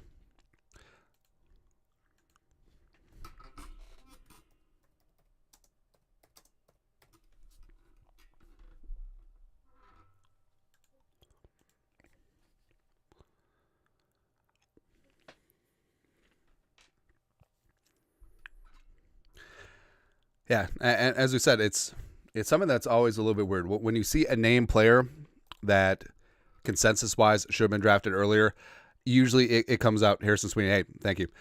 Usually comes out that it was an issue with like some minor medical issue that had been reported. Eagles discussing moving up with the Packers. Ooh, what did the Eagles come up for? Probably someone front seven. Joseph Butler, $5. Love the show, and keep up the good work. To many more years slurping the purple Kool-Aid. What up?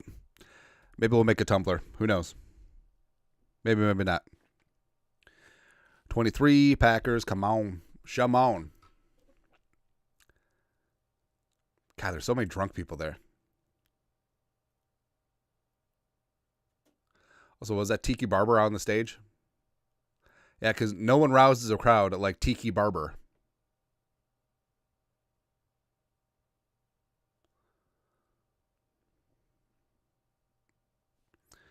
I don't know, man.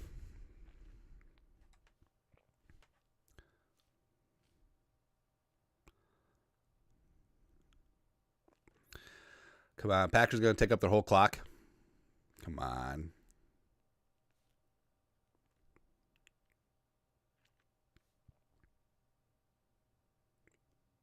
I do like that they put the Packers paddock right next to the Vikings holding pen.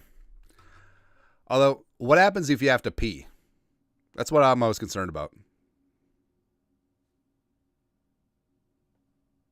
It's like people who go to New Year's Eve Times Square, they just wear diapers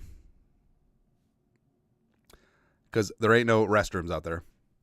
All right, they're shaking hands. We just drafted a bust. It's probably going to go out and snort 7 pounds of cocaine tonight. Actually, that'll kill anyone, right? It's a lot. Drafted Jordan Morgan, 2024, instead of the white corner. All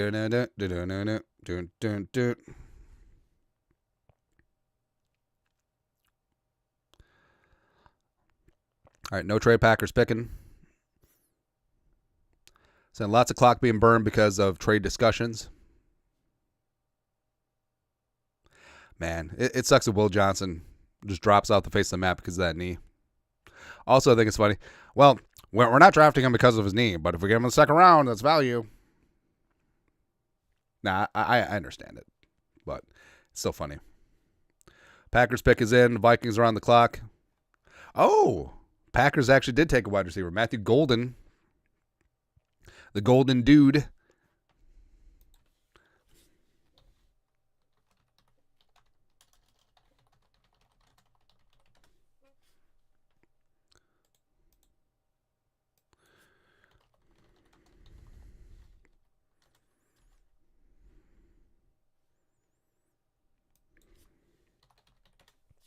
So this is good.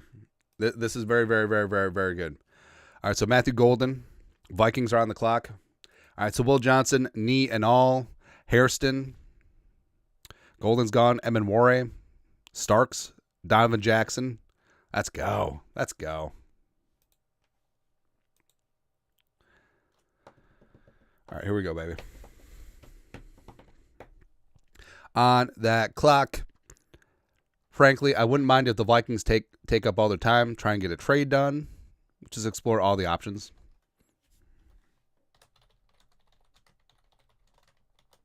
You know, Matthew Golden Packers now have 75 wide receiver threes. But that's better than 2 1s. Whatever. Whatever. That's what I say to you.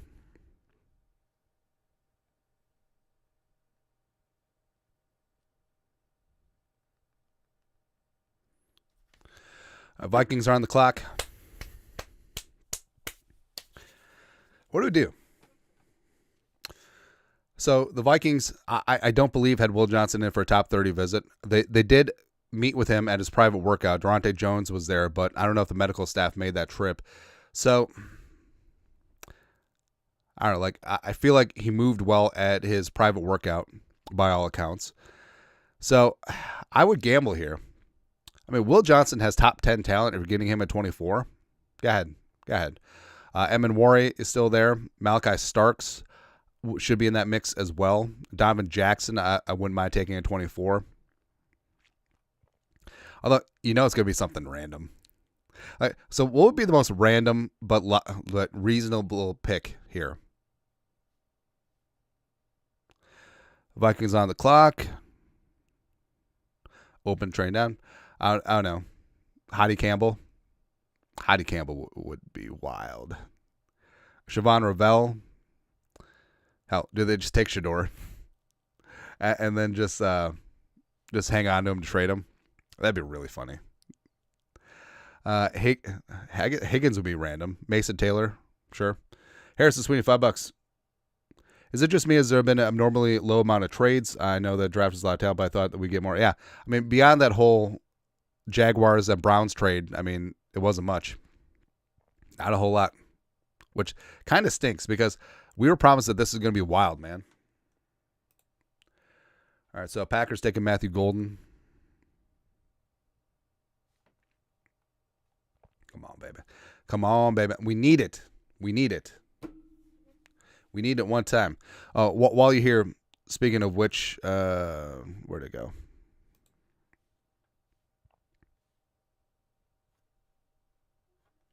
Actually, screw it. Too nervous to do anything.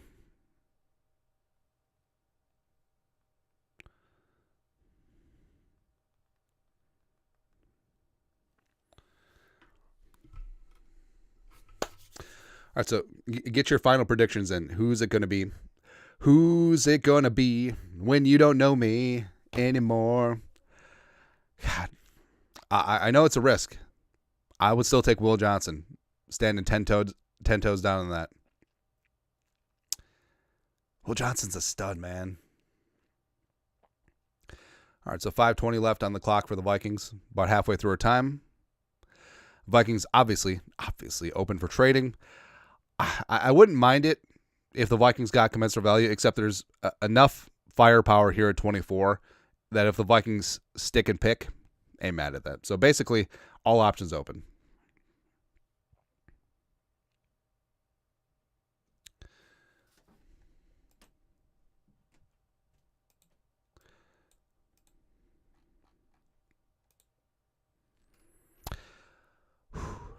All right, so as per usual, we'll get our reaction in real time of the Vikings pick, and then we'll sign off from the live stream, and then do up our 75,000 videos about the new Vikings Hall of Famer, as we've done in recent years. So before we get to the pick, just wanted to thank all of you for coming along. It's been a lot of fun. Donovan Jackson, ooh, he is for real. Never meant to make your mama try. I apologize 1,000,000,000,000 times. I'm sorry, Miss Jackson. Ooh. He is for real. Donovan Jackson at 24. Let's go. Let's go. I love it, man.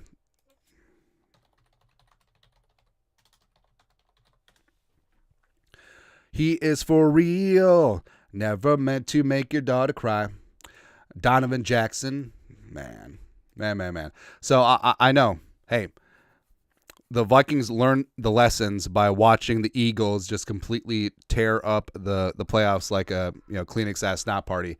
Build in the trenches. And Donovan Jackson coming in. This is a Super Bowl caliber offensive line. I do not care. Donovan Jackson is absolutely getting things. He's perfect for wide zone. He has tackle flexibility as well. That's important in case Darisaw starts 2025 up on the PUP list. And come on, baby. This is fantastic. I was rooting for Donovan Jackson, and it's just this is just a really, really good spot, man. So Donovan Jackson, welcome on in. You are a Viking. This is a Super Bowl caliber.